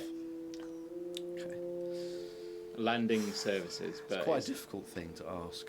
Yeah. Even if they are friendly, they still know that you are a prisoner, and they still know that they are a guard. How about as they're charmed, are they distracted? Wonderful set of eyes. Sort of, yeah. I mean, you have their attention. They've stopped walking and patrolling. Mm-hmm. Can I attempt to You want to. sleight of hand? Okay. Do you try and purposely sort of make him look somewhere or anything to try and get his sleight of hand? Yeah, I'm going to point to Fear, and as he's like Okay. charmed, just be like, be careful of that one. And then I'll Okay, just be all like, right. Well, make a sleight of hand check to see if you can just go What would that relieve be? him. Should be on the list. Sleight of hand. Yeah, near the bottom. Maintenance. They should be in alpha. Oh no, it should be under dexterity then, because yours is different. You haven't got your stick switch to +3. Come the fuck on. Let's do this. Come on. The fuck on, Margaret. There's a dice tray right here. Yeah, one baby. Is that Natural 20 for a 23. okay? Okay. I mean, it fucking works. And you sort of point off towards Fear as he's maybe looking at maybe the conversation that's going on between you and the guard. He's kind of like follows your fingers, like wherever you're pointing, and just underneath his kind of long coat, you just manage to slip a hand in and undo the latch, and just take this little ring of keys. There's about maybe 4. Okay. I want to immediately conceal them. Okay. Do you have any like pockets on you? Do you think that you can try and... Nature's cassette! That's the name of the episode, Nature's Pocket. Bloodpunk, Nature's Pocket. Maybe like a sleeve within a sleeve. Okay, yeah, that's fine. Always double sleeve, So, isn't it? okay. Double bag in love. Always safe. Safety first. I'd say you can definitely put it up your double sleeves. But it's like so it's not loose, so it's not like jingling. because keys are obviously very noisy when they're together. You got those big folded back cuffs. Yeah. That's fine. I think Red collar. Loose sleeve. I'll let you do that. Then was Okay. You've put your keys in your loose sleeve. No, the keys aren't loose, is what I'm saying. Yeah, Not I loose know. sleeve. I know. Fuck the god. I'm just fueling the humour. Special reaction has got me. Sorry. Vaginas. I was miles away. I don't even. You have the keys. He's still under the effect of your charm person for now. So do you kind of like just break off the conversation? I want to. I want to say to him like, it sees that there is some inefficiencies in the guard. To kind of make him go, "Ooh, we're going to be having words with you tonight whilst we're distracted." They're, you know. You probably just say, "Yeah, no, the other guys have been slacking off recently, to be honest. So I think one calls it's for good of you to point it out. I'll make sure." team meetings are efficient. Absolutely. And if there's anything else, I'll probably be on my way. And then I'll just let him. Luckily, you think you have remained unseen. Fuck. Because the other guards are all real fucking low. So, yeah, you get away with the keys. Anything else that's happening? No? We come to the end of the time in the courtyard. You were all sort of gestured to go back in. Can you make a stealth check as you were trying to sort of stop these keys from jangling? Just... He said they're not loose. I feel like, They're loose. That's where I roll. because even you moved your arms a little bit. You're trying to conceal the fact that you have something a little bulky-ish in your forearm. So just Got them thick veins. 13. 13. You're going to make one check to see if the one guard that you pass sees it. He does not. Okay. You walk past. It's just like the guard. think about that one. The guard pays you no mind as you just stroll in with hands behind your back, just nonchalantly, and you make your way back to the cell. And it is now this time where time passes a little bit more, and you're now into the evening time. And your one meal for the day comes through. There are 4 plates. Beating for dessert. You would imagine probably so from what you've heard. Delicious. There are 3 plates with a little bit of meat and a bit of bread. That's kind of it. And then there's 1 plate with 1 small vial of blood. It just kind of chucked in underneath the iron bars. And that is your meal. You would imagine that the vial of blood is probably for fear over here, given his demeanour. I also need to feed. You need to feed as well, dear. Well, only one was given to you. So you can choose to do that what you wish. I'm gonna hold my plate. I have no need for this. Well, you could always throw it to the dogs in the courtyard for tomorrow. And he just he will go for the vial. If he sees it first, he will go for it, specifically trying to get there before this guy. Okay. He is very self. Are you going centered. for it as well, Marcus? Are you both diving No, in for I'm the not vial? gonna. You're just going to let him. Yeah. Okay. Look at him. He That's fine. loves You it. take the vial. He takes it. Scrape my plate off onto yours. I'm just there flicking it going. And then I'll start cutting up the meat for you. I feel really bad. I'm like, it looks as greys and bleak as our Yeah. future. You can see that this meat is either poorly cooked and not hardly cooked at all, or really overdone. Is one or the other. There's no middle ground. But yeah, for yourself, you know you need some blood. that meat looks awfully good when it's raw. Yeah, do me. So Fussy eater. you'd probably imagine it's like, well, I'll take what I can get, I suppose. So if that's entirely up to you. But you see the raw meat, you see like some of the blood is kind of pooling on the plate a little bit. You should be like, I will sleeve my vial of blood. All right. Keep it for. You would imagine that this vial of blood is just enough for you to not go mad. Currently, at the time being, he is okay, and he is just like he's going to hold it till like he absolutely needs it because he knows that this could be a while. Okay. That's fine. More time passes by where you're in this cell and you can see that the sun has gone now. It is dark and bleak, and you can still see the spotlights are going, and they're now sort of just scanning the perimeter.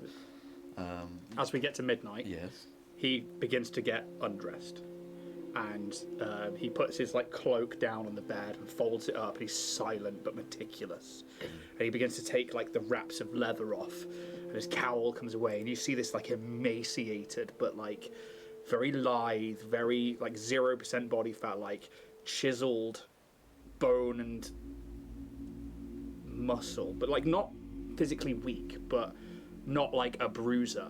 And he begins to like place down his items, and he'll hide the blood vial under the mattress at that point. Okay. And he just goes to like maybe about like 5 foot in front of the cell door, and he just like goes down to his knees and puts his hand like in almost in a meditative position, and he just, I wait for malevolence. I wonder how much they can show me, and just waits. Okay. Does anyone do anything else to prep? Marinette is going to keep by the door again. Does the door open out or in? In. In. Okay. I would like to be. So if the door kind of opens that way, I'd like to be just on the other side of the frame, so that it's like if it opened, I could grab someone coming through it without being smacked in the face by a door. Okay. Sure. All right. I'm just waiting for a beating. Take me. It's freaky. He is just like, Yeah. and he's like muttering to himself, and it's just like he's saying like the same thing over and over again under his breath. It's just weird. Yes. can I speak to the Dragonborn next door? You can try. Yeah. Sure. What do you want to say? Obviously, like, my friend, a moment. You can see he's sort of lying down. He's just sort of resting his eyes a little bit, and you can see they open. They're like very luminous green, and he sort of turns his head towards the front of the cell, towards you. Mm-hmm. What is it you want? What can you say about guard duties in the dead of night? Are the numbers greater or fewer? Well, any time now they'll be coming in here with batons, and they don't batons. They do not come with anything more dangerous than that, but they are. What are their numbers? It depends how many there are in the cell. For me, there's usually 2. So I imagine for you lot in that cell, it's probably going to be quite a few. Because if they only send 2 into you, you could probably overcome them. So I would imagine if I've got 2, you could probably expect anywhere from 6 to 8. Okay. I'm just going to say, thank you, my friend. I ask you to be vigilant. And then I'm going to turn to you. As you've got yourself comfortable, I'm just going to be like, don't get too comfortable. And he is just like, he's not like rocking, but he's just like, I am what makes the night cower. I am the nightmare you can't quite forget. I am the visage of malevolence. I am fear. And it's just repeating again and again and again, just waiting for it. I'm just going to be like, I require suggestions, my friend. And then I'm just going to show you the keys. And that will stop him. And he is... There's like a side-eye glance, like very anime, shing, like style. He's like, well, somebody else in the room at least has a brain. Good work, good. When the time is right. But we should observe a little longer, friend. And his head turns to you as he says, friend. Yeah, I'll listen to that, and I'll just be, so be it. and keep the keys concealed. And I'll turn to you guys and just be like, rest now. Well, I have actually, no need. I'm going to turn to you. It seems Batman and Robin have a plan. It is a story that of a man quite overcome with madness and self-importance. He dresses as a bat in the dead of night, and a small boy he adopts as his ward, who dresses like a small bird. It's quite perplexing. But anyway, I digress. Perhaps we should also look for a way out of this. Thank you, Mary. It's not my name. Never call me that again. You will be. Thank you. I accept your apology. I agree. I don't know how we'll get out. I know he's got the keys, but how else? We should like to join you in this escapade. I have discovered that some of the guard are not here particularly of their own desire. They show weakness, and they show that their loyalty could possibly be swayed. these observations are useful. I would also like to say there is not 4 of us. There is a 5th. We're a bell man. No presents. Yeah. Just Stephen Wolf. No! Stephen. Support paladin. Yeah.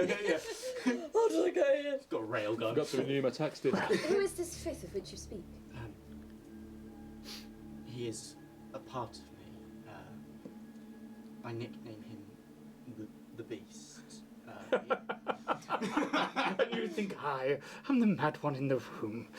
Well, I hope that when these beatings come, that the beast will join us. I hope for their sake and yours, he doesn't. Go. Oh, you should let him free. Well, you say that he isn't a beast that you're used to. He is something different, something even you'd be scared of fear. Oh, I hope so. Yes. Maybe I will cower in the night. And he just goes back to this position, and he is just waiting. Mm-hmm. Bring me the beatings. Is there anything else happening before? If not, we shall go to break because it is now 8:30. So get a cup of tea, have a little whiz, and come back. So we'll be back in a minute. You're back in the room. We're here.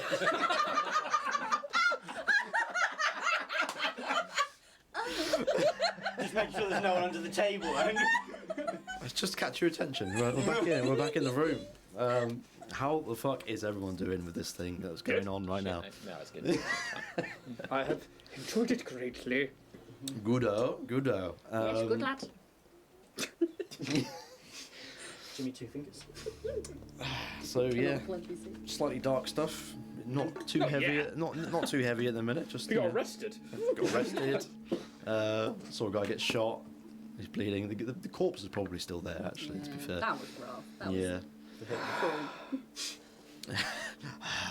cool. Jim. What a waste. So we pick up.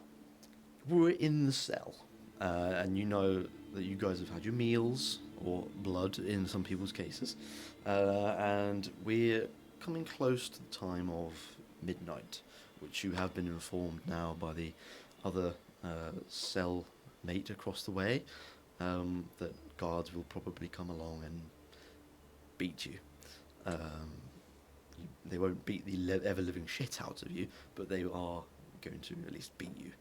So you are now sort of prepped in your own little ways, biding your time.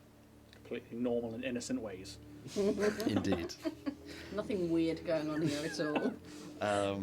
It is as you're waiting that things are sort of eerily quiet. You can feel the suspense from the other cellmates around you, that they know what's coming as well. And eventually you start hearing the squeaky squeaky metal of the iron doors being opened with keys from down the hall, and then you can hear these people being beaten. You can hear the thumping and the just throwing, and some of you can see that you can hear the bunks being moved and such. And there's a ruckus going on, and they're making their way one cell at a time as they walk down the corridor. Is there anything else that anyone does? You can see him just like starting now to rock slightly, and like it's like this like excited anticipation, and he is just like still repeating that same thing over and over. It's just like, I am what makes the night cower. I am the nightmare you can't forget. I am the visage of malevolence. I am fear. Yes, yes. And he's just like he's getting like it's almost like he's becoming almost more animalistic now, and like. There's like maybe little bits of saliva and like this. You can see the fangs every now and again, and it's probably as they're coming from the next cell, he just stops, and it's like he's not breathing. There's no heartbeat. It's now just calm. Okay. Anyone else? With every noise, every beat, everything being moved, you just almost like the ears sort of twitch with each movement, almost like it is like a nervous animal just kind of reacting to every little noise and things like that. Even not necessarily like the banging or the crashing, just the doors opening, like that screech just shivers down the spine, just very on edge. I've just got my legs crossed in the back of the room. Quiet meditation. Okay.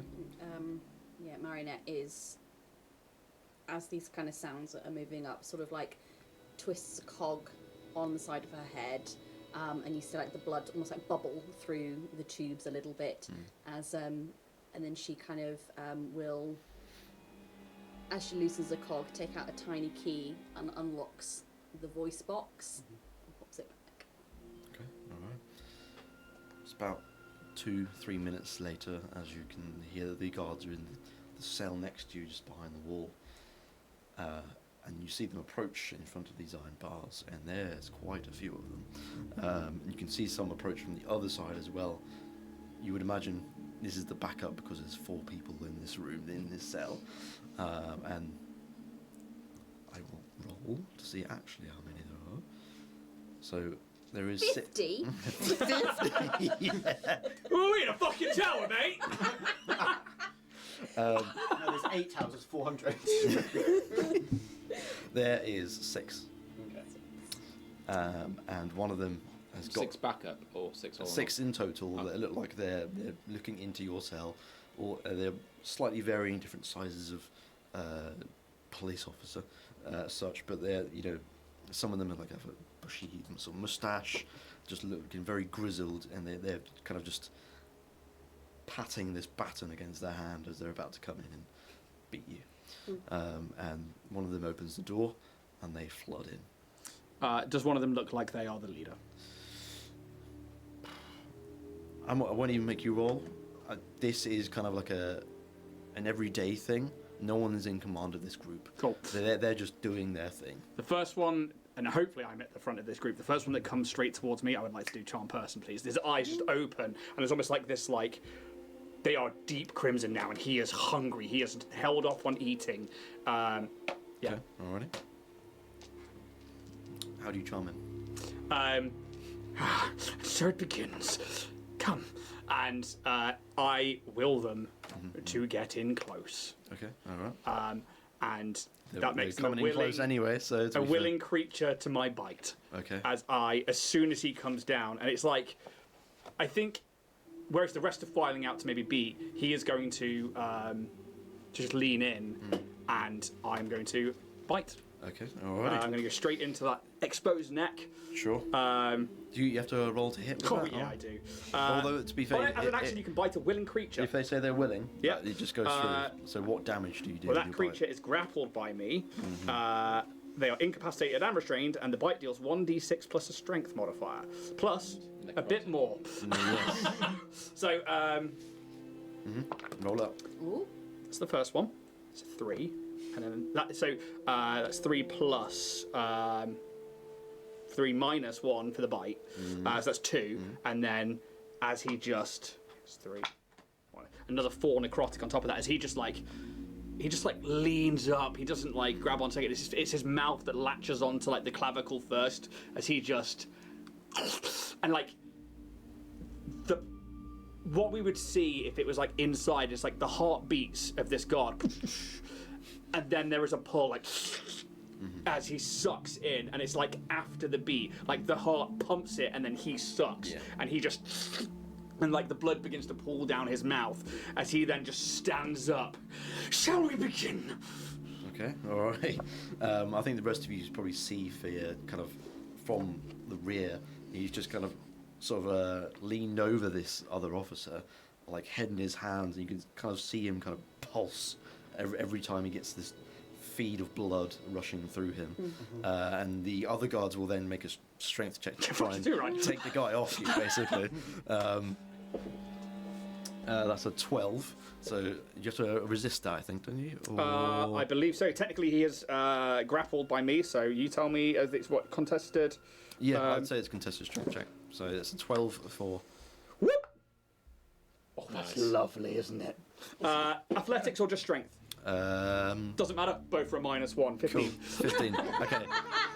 You managed to hold on to him. And he's just like, but his eyes are like wide now, and he hasn't got his glasses, and he hasn't got any of his other stuff, and he's just, and he's just like, his like long bony fingers are just like, what is this, a human? Is this a gnome? What you've picked is definitely a human, I think. Just a willing, middle-aged man. Just like 2 days from retirement. And he's just like a bootstrap sort of beard going on. And like, because the guy's relaxed because he's willing, and I'm just like, in that moment, I just make eye contact with the next guard in through the door, and I'm just like, it's like, yeah. As they start to flood into this cell, I think the guy has been trying to get the guard off of you, and eventually just kind of gives up a little bit and just pushes you to the side. Can I, if I can, seeing this go down, I'm just going to seize the opportunity and do exactly the same thing to the guard that's trying to push Fear away. Okay. How many times can you do charm person? Once per short. I want to grapple him. Sorry. Okay, you just want to grapple. Yeah. So you're doing it without the charm person. It's what you're trying to do. Okay. I can do charm once per short and long rest. But you can still grapple. You can still grapple and try and do it. I believe you have to do it as an attack. Okay. When you are. When you don't have them charmed, so it's an unarmed attack. So so D20 plus your strength mod. That is a 12. 12. That does not beat, I'm afraid. As you sort of try and grab at his clothes or just any of his limbs, he just manages to sort of like put his knee up and just kind of push you away with it. So you do not grapple him, unfortunately. Okay. But these other guards are starting to flood in, thinking that they might get overrun here if they don't take action now. So there are like 4 guards at least in the room at this very moment. 2 of them are just about to come in, but there's not much room going on there. So is there anything else anyone are doing? I'm just going to wait until Okay. there's more guards in the room. Okay. Let's sardine this. Sure. Well, if they will fit in, and they will try and close the door behind them so that you can't just slip out. So they do that, and we're not. This isn't going to be a bit of an initiative thing. It's not going to be like that. This is going to very much going to be like a whatever happens in the moment happens. So you two, as these two are sort of engaged in like grappling and trying to feed, 2 of them will go and straight just try and hit you with batons. Yeah. Okay. So the first one's going to come for you, man. Yeah. Is 16 to hit. Yes. Yeah. Okay. That is 5 points of bludgeoning damage. As they just kind of catch you upside the chin and just kind of knock you back a little bit, and you can some of your blood tubes sort of constrict a little bit. I'll kind of stagger back a little bit, and kind of say, and I think now the voice box is open, you can hear that as she speaks, there's almost like a little like clink clink clink melody behind it, and anyone who was paying attention would see that there is a little music box with little springs that's just kind of clacking off. That wasn't particularly nice, and I'm going to cast Silver Needle at him as like I kind of like hold my palm out as if to shake his hand, but this silver dart just will shoot out. Does that require any components of it? Or was it just like verbal? It's verbal and somatic. Okay, all right. Nice. So I need to make a ranged spell attack. Sure. Oh, nice. Oh, nice. 23. Oh, fuck. That hits. So he is. One crimson eye like looks over to you and like nods in approval. He is going to take 4d4 piercing damage. 5, 6, 11 points of piercing damage. Okay. The needle falls within 5 feet of the target, but it is Okay. here, Sure. just so you know.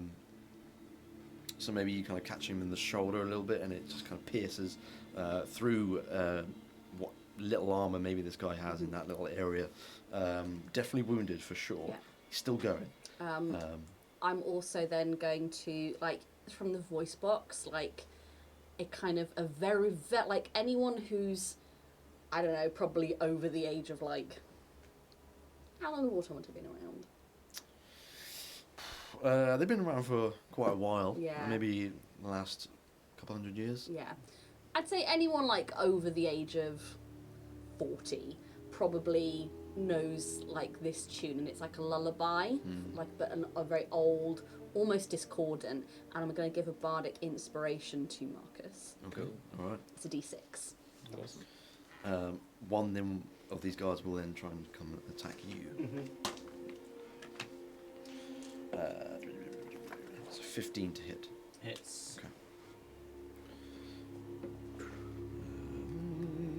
That is also 5 bludgeoning damage to you. As you are just hit right in the stomach, it just proper like almost gut punch, and you kind of keel over as you get hit. Do you do anything in reaction? Yeah, I kind of like barrel over, and what you would see like this almost like meek and feeble moment, you just kind of hear a, you shouldn't have done that. You just hear a, you've let him out. You fucking let him out, you twats. And you just hear and you just hear that you see this what was like worried face just kind of look up, and he just kind of locks eyes with the guards. You just see the black from his eyes almost like drain out as it's replaced by this crimson red. You see like a bone snap, and you just see him kind of fall to the floor, fist up, and you just almost, you're there like, has that arm grown? Has his leg grown? And what was before sort of almost like cut off, you just see him come up with like these antlers as he's gotten from like small sort of 3 foot to sort of like a medium 5-6 foot, doubled in size. He just kind of goes, "I'm Hyde, nice to meet you." And you just see him literally just pick up his fist and just launch it straight across his face. Gonna get stabbed. No, I nearly moved. I was like, no, surely not. No, I'm glad you didn't move, just like... On It's going to stream. stop, right? So you have essentially entered rage. I have entered rage. Okay. Roll to hit if you're going to punch the fucking living shit out of this guy. Watch him. Do it. Do it. With a 9. 9? Ooh. Fuck me, dude. 9. That does not hit. Maybe because he just watched you grow into this, Yeah. well, beast. Yeah. Getting used to the size, I'm still changing, I'm still kind of morphing into... Maybe the fist that you try and throw at him is not quite as quick as you wanted it to be, and he just happens to notice and he ducks under it and avoids it. Obviously, I'm very aware of time, so It's alright. It's alright. got 2 minutes and then you guys need to leave. So, okay, we've kind of gone around the room a little bit here now, so I'm going to go back to you, Fear. What are you still feeding? Yeah, and he just literally like he comes away from it. He's like, and just goes straight back in again. Obviously, he's still a willing creature, so Another one of them will now start trying to hit you yeah, cool, go for it. as you're feeding upon this dude. That's a for 13 to hit. Miss. And he just uses the guard as a shield, Yeah, and the okay. guy like pummels into the back of his thing, and at the same time he's just like, and just like again, this like chiseled face just pulls in. His eyes almost flash red. The bite itself is 2 points of piercing, and then another 3, another 6. So it's 8. Hang on, 6, 7. Yeah, 8 points total of me just like pulling in this blood. Let me know when he dies. He hasn't died yet. If that is my action, bonus action. What, to carry on feeding? I'm just going to pull him to the back of the room. I'm just going to start Well, coming. I think at this moment you're kind of in the corner, just to the right of the door anyway. Okay. I'd say that's probably where you are right now, as the guy tried to push you away, so they can try and funnel in, basically. Okay, so he's trying to hit you, you missed. That guy that you're feeding on is completely unable to do anything. He's a willing feeding bag, essentially. Yeah. There's another one that comes to hit you because there's 6 of them in total. Does he? Oh, no. I was doing it as flavor. I was like, could he take damage from, the guy, hitting him? But... I'll probably say no. No, come on! Maybe he deflects it, but he doesn't do any damage. That guy also misses you. I'm just using him as a body shield at this point. That's wonderful. Great. Full cover. I think that guy who also misses you just shouted, "We've got a vamp!" Just shouting to someone that you can't see, can't hear, just letting other people know. And he is weirdly quick, by the way, guys. It's really he's there, and then he's there, and it's just it's messed up. It's really messed up. Messed up, dude. It is 9 o'clock. I will take you down to the train station. You don't have to end it straight away. No, it's fine. We'll go on for a little bit longer and see where we get to. I'll be back in very shortly. Please don't kill my character. Ian and James have got to leave because they're bastards. Yeah. I'll be right back. Ian will be back, but James unfortunately will not. Next week. I'll be back. Yeah. Thanks for joining, mate. No, thank you for hosting. Right, so we kill them both now. Yeah, so it's just going to be What an us intimate three. little affair. a little intimate party here now. So there is one guy on you currently now. What do you do? Can I just continue to grapple him? Or You want to just attempt try to and grapple carry on? Let's try I'm and get trying out. to trip him up, basically. You want to try and trip him? Yeah. I'd say he's still have to grapple him, I would say. So we'll do contested. I could. Yeah. Yeah. So we'll both roll strength checks. All right. Where's my strength? And you've got a d6 you can add. Yes, I do. I'll do that. Oh, better. A natural 20 plus 2, 22. Okay, yeah. You absolutely succeed this time. Right. You at least have him grappled. You haven't made him prone yet, but you No. could probably do that next time. But you have him in your arms, constricted. Do you want to bite? Yes, it says bite a willing creature or one grappled by you. Okay, then you may do that as he is grappled. Deals 1d6 piercing Yeah. plus strength. I don't need to make an attack roll for this, do I? No, because you already have him grappled. So Okay. Plus strength mod. Okay. That is a 7 piercing damage. okay, and then necrotic as well. Plus 2. Plus 2, so that's 9 damage in total. Yeah? And I've not been dealt any damage yet, but I would normally regain the HP. Whatever damage I make, Yes, I yeah. regain in HP. But at least you are drinking blood, so you have at least fed your hunger. Yeah. So Yeah. you've done that at least, which is good. It is a decent amount of damage as well. Now we're over to you, Marionette. Thanks for the bad inspiration. You're welcome. What do you do? So as a bonus action, I can recall my silver needle. Oh, okay. So it flies back Yep. in a direct line and pierces any creatures that are in that line along the way. A creature must a creature in that line Yeah. must succeed a dex save or take the 4d4 piercing damage again. Okay. And is it like a bonus action to recall it? It's a or- bonus action to recall it, yeah. Okay, that's cool. It's a really cool spell. That is a fucking bad one. He does not make that dex save at all. So, absolutely. That is So, another 4d4. For another 4d4. Where's my on d4 top of again? that 11. Ooh, that went flying. 3, 4, 5, 6, 7, 8, 9, 10. Another 11. Another 11. Yeah. Fucking hell. Taking this guy out. He still is not dead, but he is losing a lot of blood from these 2 punctures you've done with the needles. And I think it just it shoots back into a tube Yeah. in their arm. That's very cool. You still have your action, I technically. do. What kind of it's a small space. We've got the 2 bunks. Yes. Is there a piece of furniture in here that most of the guards are nearby-ish? I mean, you're all quite near the bunks, Okay. so there's the mattresses and Yeah. stuff like that. So I think can I cast a cantrip as an action? Oh, you haven't done a spell. I've done a spell now, have I? absolutely, yeah. Yep, so I will use my cantrip blood coating. Okay. Tell me what that does. So you target an unattended object or surface within range that is no larger than 5 foot cube and coat it with blood. Okay. All right. For the duration, the target looks as if it is drenched in blood. When a creature touches the coated area, it must make a charisma save or take a blood damage. And repeats that at the start of its turn that it remains in contact with the area.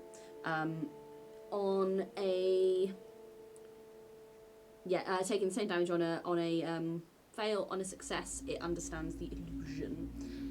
But just if I can try and if they're fairly near things, I want to freak them out a little bit and maybe do a bit of damage in the process. Okay. So I think her eyes kind of like this like bloop of blood kind of appears, and as she focuses on the mattress, and it almost like when you put something in liquid and it absorbs it and kind of starts to get thicker, and I think it is almost like this bubbling over of blood starts to as it kind of soaks through this thin mattress. Okay, is it like on the top one or the bottom? Let's go bottom. Bottom bunk. Okie dokie. So that one's covered in blood. Alrighty. And I am concentrating on that. You are concentrating. Okay, this guy will now try and come in for another strike on you. You guys are rolling shit right now. So that's a 5 to hit, which definitely does not hit. God. He just misses you. Maybe it's just from having to hold one of these wounds that you've dealt him. Doesn't hit. And then we'll go over to him in his beast form. He will try and hit the guard that he's dealing with. Does not hit. That's You can lie. Doesn't hit. Innocent lie. He rolls an 8 to attack the guard, and he just misses again with another punch. The guard tries to attack Dr. Herbert, and also misses. Fuck me. Sorry, I don't want to be actually guy, but I think you get a 2+2 melee attacks with rage. With rage, yes. Yeah. I mean, even with that roll, it was like a 3. It's like plus Maybe stuff. not. It's like Maybe not but they both missed each other. They haven't wounded each other. Again, we would now come back to fear, but it's at this moment that you start to hear more footsteps, even amongst all this ruckus of stuff going on. You start hearing more footsteps come down the left side of the corridor, and there are war guards coming. After one of them has shouted that we have a vamp, they've definitely heard the call. So there's another 3 guards that have come along. And not only that, Bald Masood makes another appearance. And he has his pistol drawn that you've seen before. And he fires it first into the ceiling to try and, in an effort to try and scare and stop things from where they are. Even the guards. Yeah. Oh shit, it's Bald Masood. Shouldn't be in here. So he fires off this shot and it rings through the corridors. There's this hard surface just reverberating the sound. Does that shot stop you in your tracks? Do you hear it and go, oh fuck, okay, is this too much to handle? Tell me,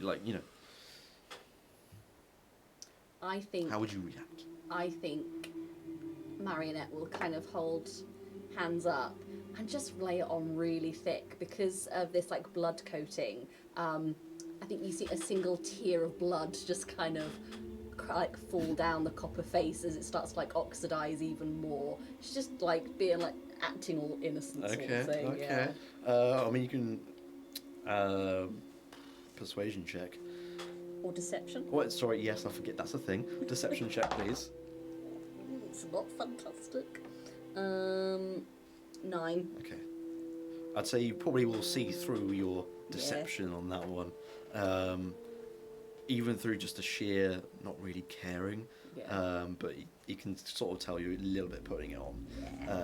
But it's hard when you're a robot. what about you, Marcus? I'm going to probably cease what I'm doing, and then I'll be like, haha, good sport. And then, how long would it have been between being out on the grounds and now? Been out the grounds up until now? Yeah. Probably maybe a good 5-6 hours. Would that count as a short rest? I mean, technically a long rest because I'm fucking drowned. You weren't doing anything, so I'll allow you to have a short rest. Can I charm person on bold here? Ooh. Okay. And that's how I'm going to do it. I'm gonna be like, a fine sport. Okay. Sure. Can you tell me how it looks when you try and charm? Because it's not always necessarily like just this invisible. I guess I'm going to be force, like sort of kind of jovial about it. Kind of like, Okay. oh, my friends, you know. Okay. Yeah. Please, my friends. Please. Yeah. Let's stop this, shall we? Hey! You know. Let's make some bust. Okay. And he has to make a save, doesn't he? Against your DC. My so it was a charisma saving throw, was it? It's a roll from me. Okay. Yes, What's it's your against DC? 13.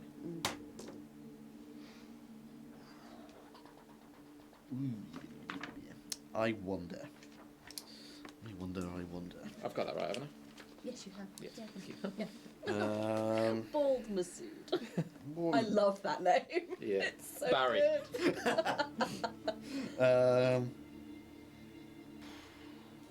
Okay. Just about doesn't make it. He was a 12.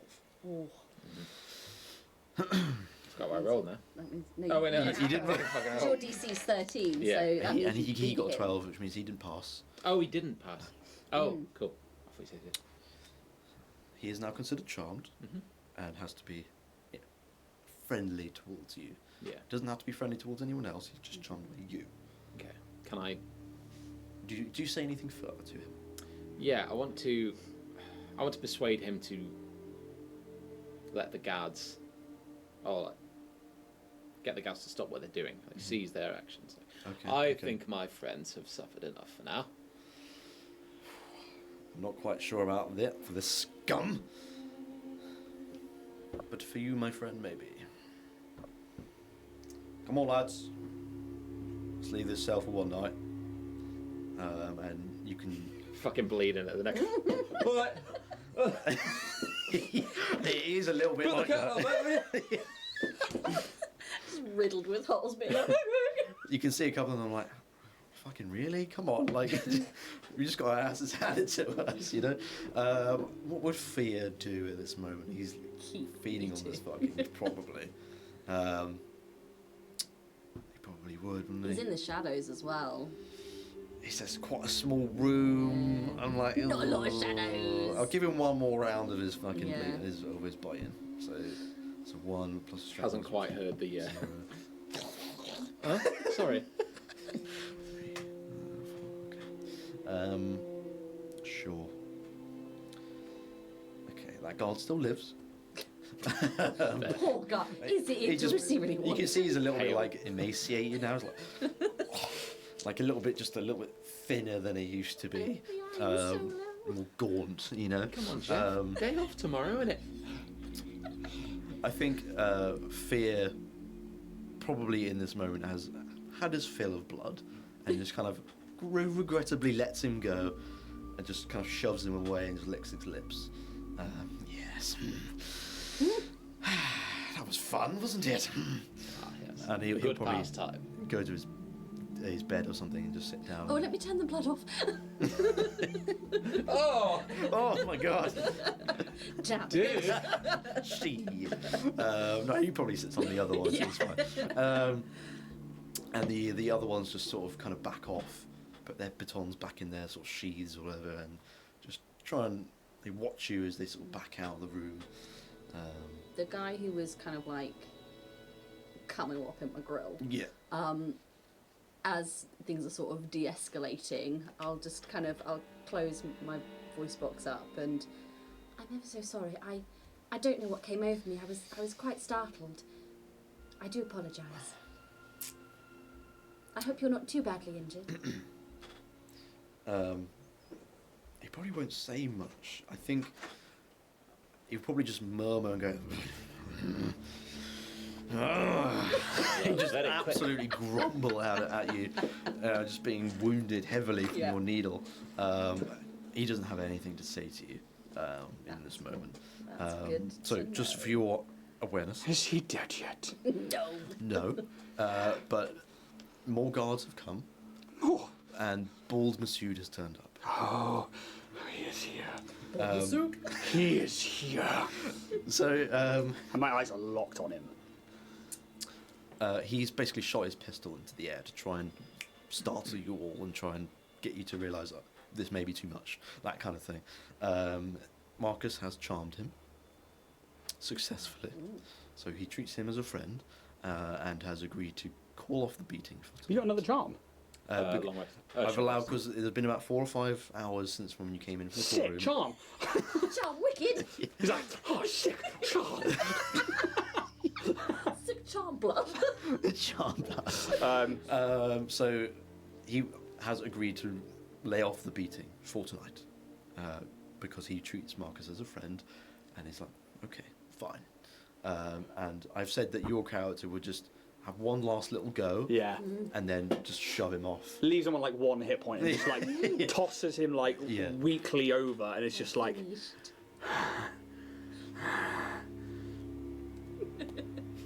Yeah, that's pretty much it. That's kind of what we said. And yeah, we were saying that this guard that you've fed on massively is just emaciated, just very quite gaunt in the cheeks, very pale now, just limply walks away, and as one of the guards tries to help him up and take him out, they're all backing up out of this room now, and one has been heavily wounded by Marionette, and is just grumbling to himself. He's been so heavily did wounded. your fucking job. Yeah, basically, yeah.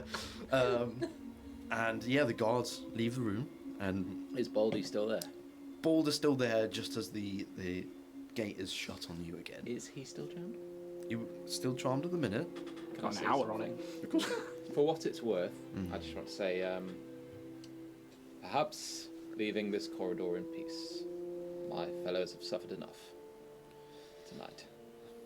I've agreed to lay off the beating tonight, but that does not mean... What I'm getting at is, What you're getting at is what? fuck out the corridor. Yeah, but, well, and- you can see that's what's happening. Yeah, you can well, see like, they don't come what down carry here on tonight. to other people. You mean, or Yeah. or do you mean just you guys? Tell me what it is you want. Basically, I want him to not come back to this cell tonight, or to not allow any guards to come back to pass this cell. That is exactly what he's Okay. agreed. He said, I will lay off the beating for tonight, Yeah. but he will say, I may not make that agreement tomorrow, or the day after that. But for tonight, as newcomers, sure. Nice guy. And he'll kind of like twizzle his bloodwork pistol around, put it in his sheath, his holster. Oh, just one more thing. I'm gonna do a Columbo. You're testing my Just one patience, more boy. Where are our weapons? Somewhere where you will not be having them. And they will be permanently confiscated from you. Rec room, staff room. I mean, he treats you as a friend, Hey.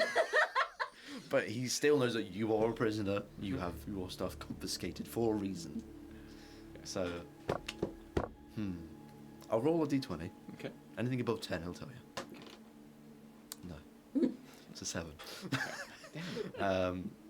He just doesn't say anything. He's said his part. Your weapons and your belongings have been confiscated and not be brought back to you till such time as you might die or somehow leave this place. And he will give you a bit of a side eye and just walk back the way he came from.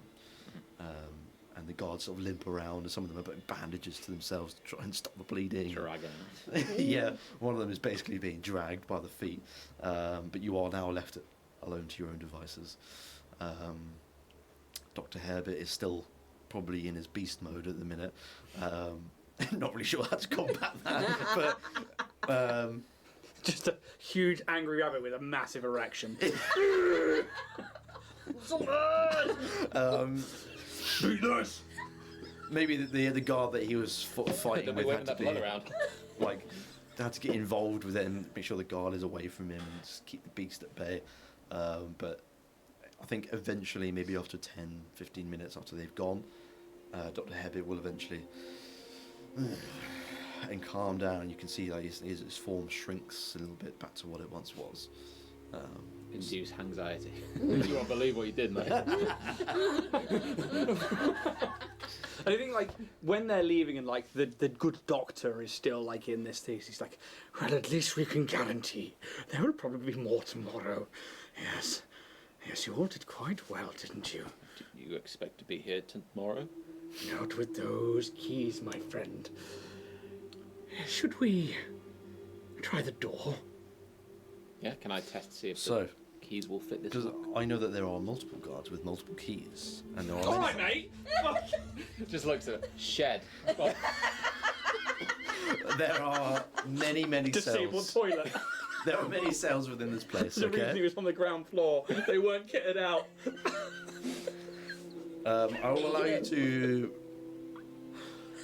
roll 2 D100s, You want me to roll 2d100? Yeah. 2 D100s. and if you get a 90 or higher Ooh. On either of them. on either of them, And 2 chances at this. Okay. I'll say that one of these keys is the one you want. No fucking way. 38. The key is not what you want. Next one. You go So do you want to roll? No, you made they're your keys, bud. You try a couple of Wow. these keys, like sort of thematically as you kind of rolling this. You try 2 of these keys and they're just not fitting in the lock. It's not the right type of lock. 13. 13. Take those back. You look at these other 2 keys on the ring and you're like, God, these better be the ones. They all look quite similar. You would imagine they are for cells. You just don't know what cells. They're not marked at all. But you try these keys, they don't turn. Can I speak to Dragonborn? Hopkins. Hopkins. Yes. Before you do that, could I try and use those keys in an attempt to pick the lock and see if we can like, Okay. yeah, jimmy it, but also like, maybe like change the shape of them, like work with the lock being my ilk. Is that something? Yeah, I could do? I mean, it's kind of like bodge job thieves' tools here. It is. It's a little bit like that. So like, you can roll dexterity check as per usual for picking Sleight of hand? locks. Yeah, but what would you add again? Was your proficiency if you have thieves' tools, right? Yes. I would allow you to do half your proficiency. So So basically, I get to add 1 to the sleight of hand. yeah. Ryan sneezing. I really was that noise, It wasn't was, it? yeah. It's a filthy little 20. Filthy. Ooh. Nice. Saucy. Is that good? 20. Okay. Click. The door opens, guys. We walk through to freedom and get everything. Jack, as a we player, want. describe to us the 3 GMs how bold gets mucked. Bombasoo! Okay. You think you've jimmied it open, and it does. You think you turned it, you've managed to somehow get one of these pegs to lift, and you've got it open. And you pull the gate a little bit, and you know that it is now unlocked. Well, it appears we have an opportunity to peruse our new establishment, or we can sit here and wait for tomorrow's beating. I'll very proceed and a gesture. Marinette, Yeah. your thoughts, please. One should not look a gift horse in the mouth. Yes, quite. To know the terrain would be advantageous, and should an escape route prove viable, we would be fools not to take it. He begins to like re-put the leather back on, put his like cloak back on. Well, once more, children of the night will roam. And he just steps out of the cell. Strange little man. Do you all? He's taller than me. Probably. How tall are you? About 6.5 foot. Yeah, I'm actually smaller than you. No. Do you all attempt to leave the cell? Stealthily. No. Stealthily? Yeah, I'm just One at a time. Are you Yeah. all Yeah, wanting yeah. to leave? Okay. Yeah. So if you all attempt to be stealthy, Should we lock him in? Yeah, let's do it. he will follow you. You probably stick quite close to Marionette, I think, after having a little bit of I'll hold his hand. a soft bonding. Oh shit. Ooh. Okay. 24. Okay. Yeah. Sure. 18. 18. 11. I'll roll one for. Okay. And like, has the Dragonborn seen us? I mean, he just got beaten up, so he's still awake. He's probably just trying to recover from his own beating. Watching us. And he's like, maybe we should set some of these little birds free. See what fun they can have while we peruse the local delicacies. So you enter this corridor, and it's about 15 foot wide between each cell on each side. And it's one sort of long stretch of corridor. There are cells pegged all the way along. And then Fuck off! it's at this moment that you look at each end of this corridor, and there is another door. This is not just the cell doors you have to get through. There are another set of doors. If you were to try and escape. But at least we have access to more friends. And he like gestures to like the next cell. Yeah. Can we stop perusing the Yeah, cells? can we start See who's in looking what? who's- You can, yes. So obviously you know of. Oh, he's a wrong one. That's just Hannibal Lecter one as the halfling. And I'm like, Hello, Clarice. hello, Clarice. Hello. So obviously you know of Hopkins. What the barman sees when they change a barrel. Oh, we're gonna take this campaign and we're gonna fuck it up. It always happens, don't worry. So yeah, you know of Hopkins in the opposite cell from where you were held, and you sort of, because you're like right on the end of a corridor, so you start to move along down the corridor the other way. You can see that there's another lone person in the cell next to Hopkins. You can see a human. They look quite downtrodden. They look quite a little bit quite muscly, like they could hold their own in like a street fight, that kind of thing. He is currently holding his eye as if he's just been punched, and he's got like a black eye, and he's just trying to lean over his bunk, just trying to sort of breathe through it and recover. Do you sort of say anything, or are you just sort of looking as you're going along? He like steps in front of the cell, looks down at the guy, kind of cocks his head, takes it in for a moment. And then when these two, I think, make it up to the cell, that's when he then moves on to the next one and kind of leaves it to you guys to be pleasant to people. I'll just appear at the bars and wave. Um, Hello. Hello. Are you actually saying hello to him? I will say hello. Okay. He'll notice you after you said that, and he will kind of peek over, and he'll definitely do like a double take. Like, who the fuck are you? Hello. I'm Marionette. And what are you doing here? Like, you're not one of the guards. No, I'm apparently a prisoner. You're out of your cell. Mm-hmm. How the fuck have you done that? Made some clever new friends. You can see there's like a sparkle in his eye as he sees that you've got out. Do you think you could help me out? What is your name? Jax. Jax. Is that with 3 X's? 2 Yes. C's, 3 X's. Underscore. 2 MCR C's. rules. 3 X's. Oh, she's got him there. Underscore MCR rules, but the E is a 3. Yeah, and the S is a Z. You can see as he sort of stands up to just try and approach and talk to you, that he is a quite conventionally attractive man. He's got this kind of like a bit of short on the sides and back, but there's a little bit of tuft of hair that's kind of in a bit of a curly fringe as it kind of comes to the forward. He's sweaty just because of the beating that he's just received. He's bleeding down one side of his face. I've just grown ovaries. Just grown ovaries. I am, as they call it, gooning. So hard. You can see there's like a small. Technically, I'm naked. And then he has like a small little like mole on his nose. No, I'm out. It's a slight little imperfection. And a quite fairly young, but not too young. He's about sort of mid-20s or so. Nearly there. Yeah, and he pleads, can you get me out?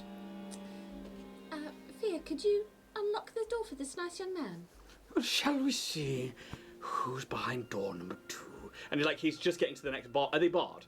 Yeah. And he's like, All his of these cages. long bony fingernail is just like ting ting, like dragging it along just to like see if it wakes up the person inside. Like, who do we see in the next cell? As he's like just dragging along. Yeah. So you next see a dwarf who is very much taller than your average dwarf.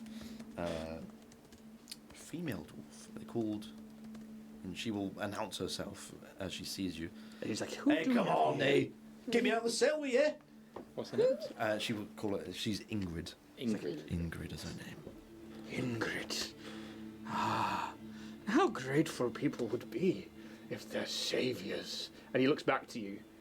Well, to let them free, surely, Ingrid, you would. What would you do with your freedom? Well, I certainly would be killing another fucking vampire, that's for sure. Not today, no. But I wouldn't mind if you did. Not me. It's pretty fucking ominous, if you ask me. It's very mysterious. Well, we could set you free. Or we could wait and see. Yes. Yes. And he's tapping the bars as he's moving to the... How many cells are there? Before you say there's 60 of them in a corridor and I have to do either... 50? 60? But last year! I don't even say ruin my immersion with 50 people in a garden. 50! That's almost as good as that is not a 12. There's about 3 cells on each side. Okay. Okay, so there's not a huge amount. But Oh, so this is the end of the third. So it's Hopkins, Jax, and then Ingrid. and then Ingrid. So then he turns And then you turn. to the other way to hopefully see somebody staring at him. You do. There is another person who's already stood up, And very you, much close to my the new bars. friend. You can see there is another body in this room, possibly dead from the beating that they've just received. Looks like it might have gone too far.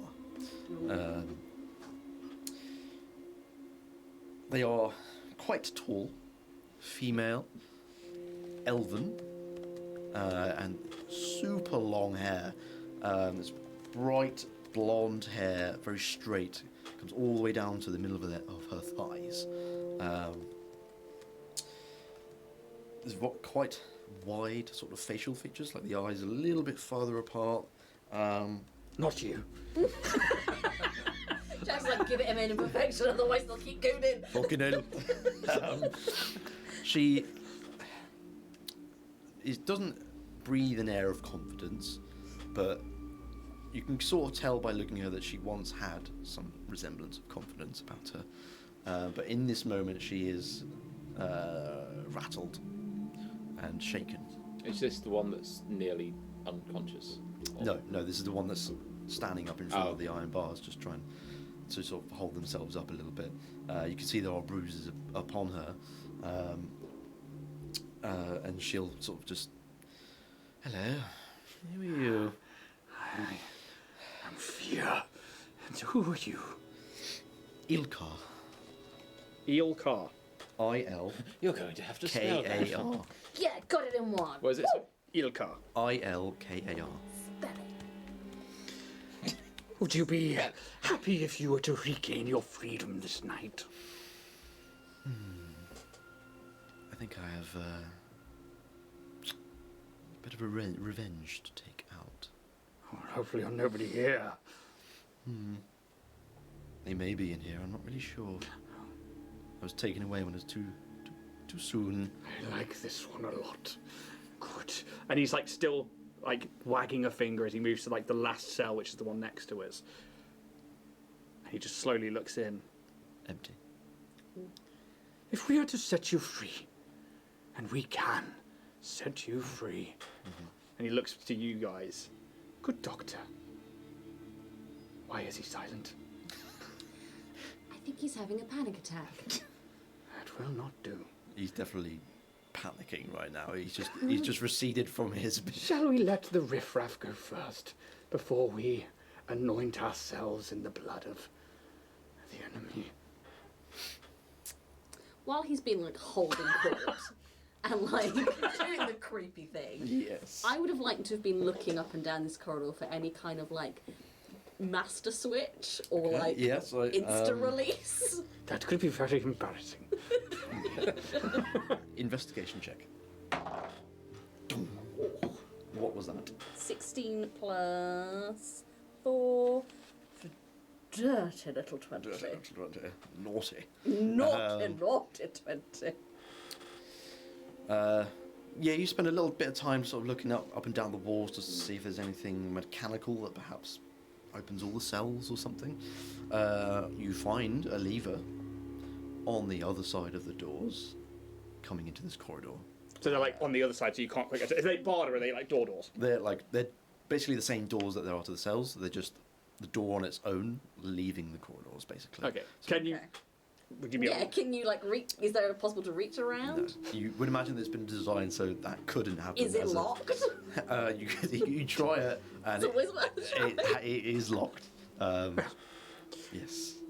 Shall we set our new friends free? But did we set Hopkins free? Not yet. He was specifically. I mean, like, if you, I don't know how you are at reading people, but like the slightest semblance of power, and he is lording it. He is like the slightest inkling of him having control, and it becomes his world. It's very narcissistic. Okay. How do you relieve these prisoners of their cells? Fear. Yes. Perhaps, seeing as you were so good at opening the first door, perhaps a wonderful show of power would be appropriate in this situation. It looks like this lever just on this side might just do the trick.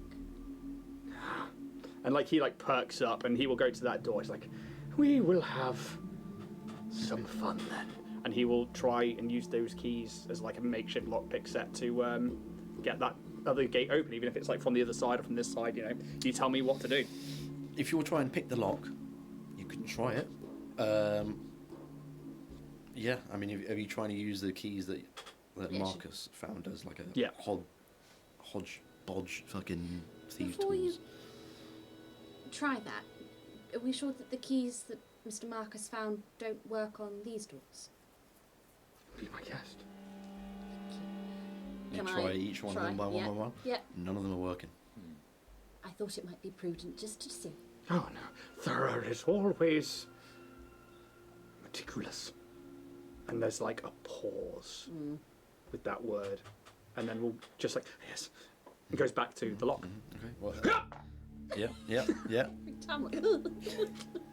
With half proficiency again. Yes. 16. 16. Does not make.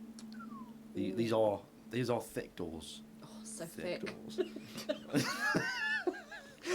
And you also kind of like, you're trying to do it from the, like, maybe the other side a little bit, and you can't quite get this one little fucking peg. It just won't go up.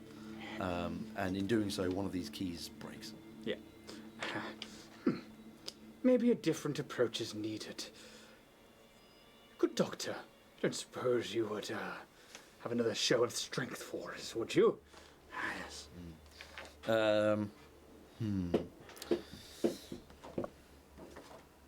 I think you need to roll a persuasion check to try and persuade him to become the beast once more. 15. 15. Ooh.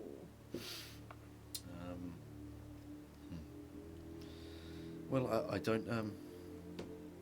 You're always stuck with the weak, you. If I must, I suppose.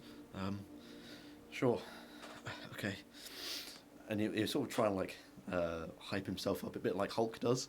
You know, it's like, come on! Does he do the Mahonaka like?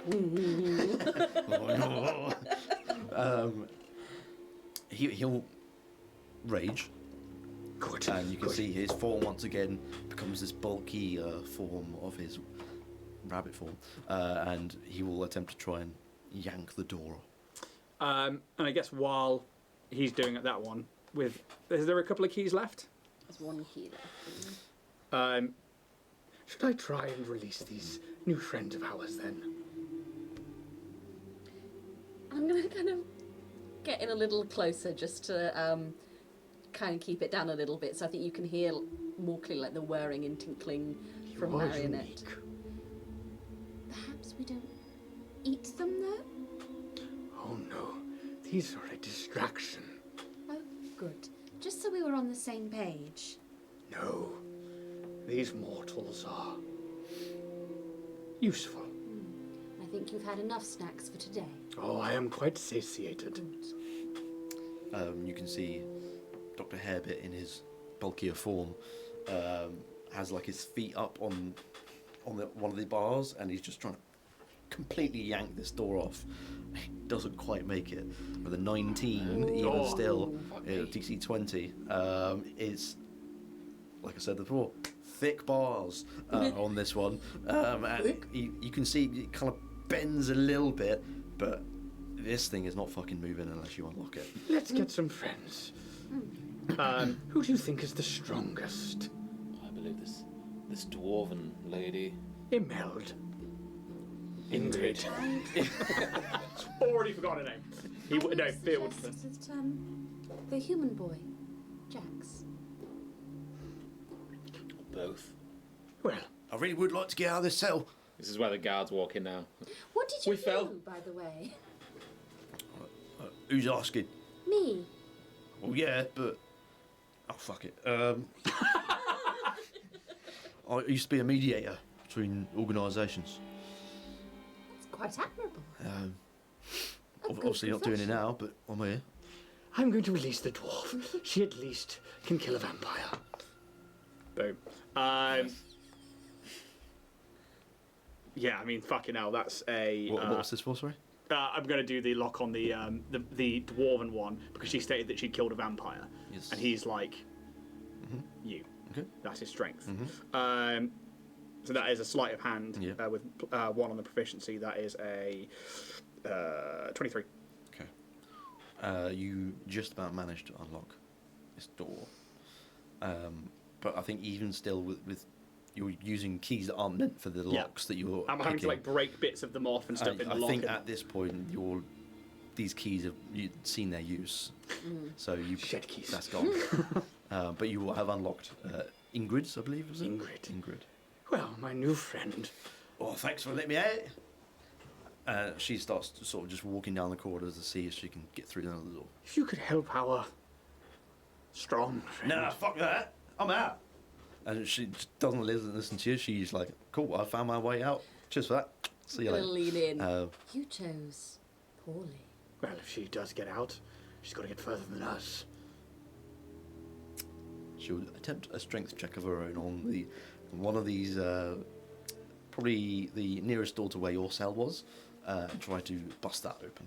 Someone so forceful with their will could be very beneficial to us. This fucking door shut! You were saying? she's like proper yanking on it, a bit like that meme where he's like, let me in! Would she get advantage with the good doctor's help? Probably. If they both go at it, I'll let her have her advantage. Nat 20. She rolled a 4 on the first one, and now 5 on the second. Nice. So, yeah, even with both of them, these doors are just not budging at all. You maybe think that the locks on these are more than just a simple lock. I guess. Ilka? Well, I've got no more keys, but what he will do in that moment while she's distracted is take the remnant keys that he's dropped on the floor and he tries to kick them across the room and under her bed. Okay, nice.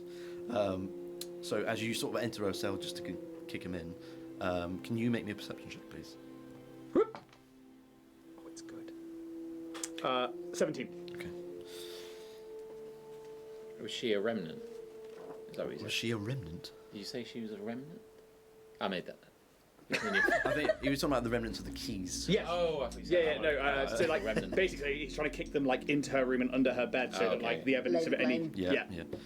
You just on the cusp of your hearing, out of the window of her cell, you can hear bits of a conversation going on. You can gather that it's just that tad bit familiar, in the sense that you've heard this voice very recently. You think it's Bald Masood. You can hear him talking with someone, and you're hearing sort of little patches here and there. You're hearing, but we only picked them up today. Why do you want them? Okay, fine. Take them tomorrow morning then. Fuck it. And the conversation ends. Ah. And he turns to you, Marionette, and Marcus. He's like, it appears that maybe we might be in some luck. Would you like to watch a new game unfold? Not particularly, but I feel we have little choice. Yes. We should retire back to our cells and let the good doctor come with us. But maybe we leave Ingrid out in the corridor. I think our friend Mr. Masood may be back soon. I think we might be going somewhere. My head in agreement. Alright. So, do you all sort of go back to your cell and make it look like nothing's happened? But or... I think for Fear, it's like very nonchalant at Ingrid. He's like, well, we tried. And just like goes back and like just sits like into the bed. And Okay. yeah, just kind of like, good doctor, would you join us? And just leave, if we can, and meld out there to Ingrid. Ingrid. Yes, fucking Ingrid. Yeah. Oh shit! Can we like close her cell? So she's locked out of her own cell, but in the corridor. I think if you try to do that, Marinette's just going to put a hand across the kind of threshold. What? Let her have some choice. She had her choice. She decided to betray me. Us. You have an odd concept of betray. Get back into the cell, sit there nice and quietly until dawn, and then we shall go from there. Is that clear? I'm just going to stand behind you like... An intimidation check from Marionette there. Oh, it's good. And then Filthy. an insight check. 20. Filthy. Oh, it's so smutty. Yeah, no, you absolutely trounced that. Yeah. And like he's taken aback a moment, and it's almost like you see this reversion in him for a second, where he's like, and like there is a moment where like he doesn't know what to say, but it's like yes, yes, yes, and just like will make his way back to the cell. Nice. Toy. Toy. Yeah. Robot man voice. Okay, so you are now back in your cell. You can't lock the cell door now that you have nothing to lock it with. So you're going to have to sort of hope that they just don't try the door or something. But Must have opened in the by all night. means, you can pull it too. Yeah, we'll close it. Maybe they didn't lock it when they left. Yeah. Maybe you can We're play just on that good if you so little wish. prisoners. Okay, and do you also like bed try and sleep or? I have to have 4 hours of Same, inactivity. same, yeah. Yeah, and then I think maybe 4 like hours. just Always 4 over hours it. of sitting in silence. But I think actually, like, because the doctor has to, like, obviously recuperate, like, he knows that you're a vamp. He knows that you're an automaton. So actually, like, there is this moment where he's like, yes, yes, and, like, just goes into this trance, and, like, every now and again, you just, like, see him wince, and, like, you see him, like, shudder, but he is in a trance, and he still mutters. It's just non-stop. Yeah. It is. I think it's a great time to do it. Yeah. Okay. Just quietly meditate. Quietly meditate. All right. So you all take a bit of respite in what time you can, and eventually morning comes around. Did we get a long No. Damn it! No one gets a long rest, not in this place. Whether it's due to maniacal sounds that you can hear that wake you up or take you out of your concentration. Yeah, probably just fear. Just the bleakness of it all just really does not allow you to rest properly. But a so- shorty. Shorty? With a shorty. I'll let you have a shorty. She's a boy. Yeah. I'm going to spend a hit dice then to regain some HP. Okay. And as an automaton, I get to add my con modifier to it, which is fun. I'm back to full. I've got that blood vial. I'm just gonna keep it tucked away because obviously I feasted on a god. It's like 1 hit point. Yeah. It's like enough. Just Hey. no, I don't. Yeah. 100%. Don't knock it. Don't knock it. So morning comes around, and the sun is a little brighter today, but it's only coming through this small little hole at the minute of the window. Still like cloak up. Yeah, I'll keep it. Fucking. Nope. And yes, eventually you hear the door in this corridor open, and this entire time, Ingrid has been just taking breaks from time to time, but has been yanking out one of these doors, whether it be the one that she was trying originally or the one down the other end, and just you can see like madness has definitely set in Ingrid, like just get out. She's trying to take the opportunity where she can, and she has not succeeded once. And one of these doors open, the one that's sort of right next to you on the corridor end. Some more enforcers come through, and also Borden Sud has returned. And he spots Ingrid down the end of the corridor. Gemeld. Hey, what? Your name was. Jason, you want to fucking go? I'm just fucking being a dick. And he's not really sort of surprised. He just sort of gestures to a couple of the guards and he goes, "Fucking deal with her, will you?"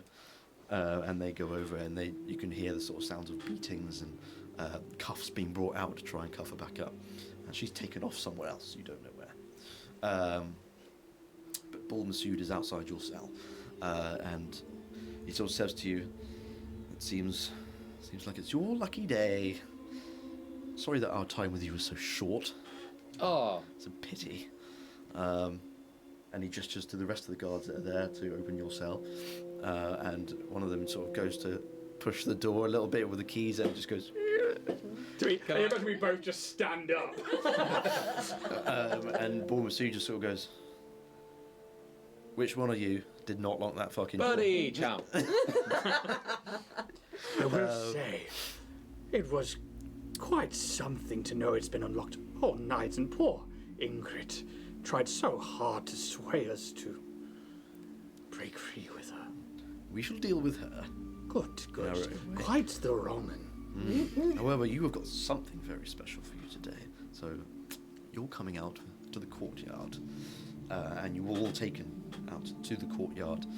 You are once again cuffed, and you are once again put on one of these caged wagons with the same rusty old rough blood engine thing that these people are driving. Hopefully we'll see you again soon, as Bald Masood sort of looks at you through these cage bars, and he just turns away. Doesn't expect a response from you, but he turns away and he walks back into one of the guards' rooms next to the gate, and this thing starts moving out the front gate. You are not told where you're going, but you make your way out. Assume no equipment, nothing. Nothing yet. My hat. We'll get your hat in due time. You are taken along the streets, and again, it's probably maybe nearly an hour on this cage now, just going through the streets. Again, these people just shouting and effing and blinding at you, just throwing things. Pure disgust for those that have wronged Kanrath and its nobility. Till eventually you arrive at quite a grand-looking building. It's not particularly massive, but for anyone who's familiar with the surroundings in Kanrath, this is Mourneham Abbey. Mourneham So Abbey. Mourne Ham Abbey. In my skulking about trying to find other vampiric houses and X, Y, and Z, would I know if this is anything to do with the noble houses of Yeah, No, can I- you know that it's not to do with anything to do with that. This is essentially the court system. Oh.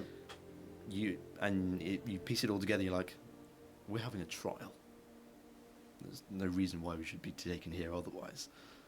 And judicially, who runs the courts? I don't think you would know that. Okay, cool. It's not something I don't think you've Not like delved an in individual with. person, but like, is Yeah. it like... Oh, you would. I mean, vampires rule the city. Yeah, cool. Like the higher up judges and stuff are going to be vampires, and it is as you approach this sort of circular courtyard, this fountain, that you can see there are a couple of guards on position, but they don't look like they're normal guards. These are quite clearly vampiric in nature. They look much more formidable than your standard police officer. Good. Good, we are moving up the chain rather fast. You can see this fountain has these ruby decorations. It's very grand. And the water that you think is at first is not water, it is blood, being sort of driven up through the middle and spouting out through these ornate figures of dragons and other weird creatures that you may have not seen before, just spilling over the edge of this central piece. This courtyard is also decorated in extremely well constructed, paved, polished. Fuck me, my words. Paved, published, Polished cobblestone road. Pobble collie bot. Yes. Pobble indeed. collie bot. Oh, now. Much care has gone into this place. It's kept very clean. The riffraff are definitely not wandering about these grounds. And you can see on the edge of this courthouse, it's 2 stories high, and there are stone faces that are literally crying blood, protruding from the edge of their eyes. You can see higher up on the wall there are engravings of dragon corpses, chained vampires, and impaled angels, and an eclipsing sun at the very top. These depictions symbolize the fact that no entity can escape the judgment of Kanrath. And you are taken off this cage and once again led through into this courthouse. And you are taken past some of these vampiric guards who don't even bat an eye at you. Can I perception check to see if they're wearing like Kanrath weaponry or anything like that, and they're from certain houses? You may. Oh shit. That is a 18. Okay. Yes. Definitely Kanrath weaponry and armor. Does it show their house? I think with that check, no. Okay. I think the guards in this place are meant to be fairly neutral. Yeah, so it's more like part of the Yeah. judicial system, but they still get the Kanrath weaponry and the armors. Yes. Okay, cool. Yeah. This building has no windows. It is entirely just good, blocked off wall. And you make your way inside, and there's this beautiful polished marble floor, seamless. There's no joints or anything. It's just pure shiny floor. And there are a few benches lined up to your left and right as you enter through the centre door. And you are sat down on one of these benches. And there is this...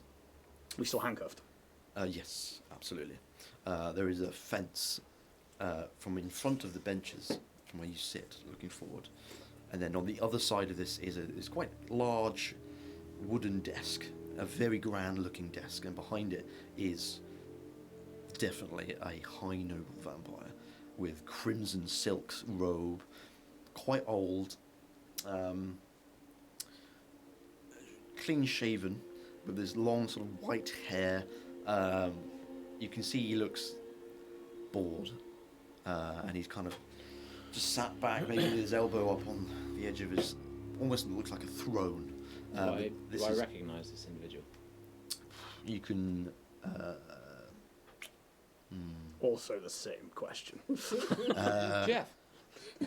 Buddy! You can make a perception check just to see if you can see his features a bit more often, a bit more in depth. 4 on the dice for a 6. 19. You, I don't think would know. or perhaps maybe you do, but you can't really quite see behind the features of this fence. I think you have like an inkling. You know that they could be somewhat related to the royal household, somewhat. You don't know in what way. You don't think they're a royal themselves, but you think they're very highly regarded. Okay. You definitely won't know their name either. So yes, you have this large desk with this vampire, quite clearly, very pale vampire sat behind it, looking very bored. And next to it is quite a bit of a smaller desk, but it's quite clearly the clerk. This human, in fact, is just writing notes, just frantically trying to keep up with everything that's going on in this judicial system. Living human. A living human, yes. In fact, you can probably see there are a couple of leeches upon his body. There is a central platform just behind the fence, in between the benches, where one man is currently standing on. He is cuffed, and he is half naked from the top up. Is a very particularly muscular half-elf, wearing dirty rags, barely anything, but it's just there's enough to cover him. He is cuffed. His thumbs are cut off, and there are scars all over his body indicating torture. His long, black, oily hair sticks to his back. He has angst tattoos, shimmering faintly with a bit of an orange glow. The judge observes this man with his glowing red eyes shining under the shadows of his furrowed, long, white eyebrows. I just saw Pai Mei, but like swishing his eyebrows. It was always like that. They're very long, but not to the long of going, actually flicking them out of the way.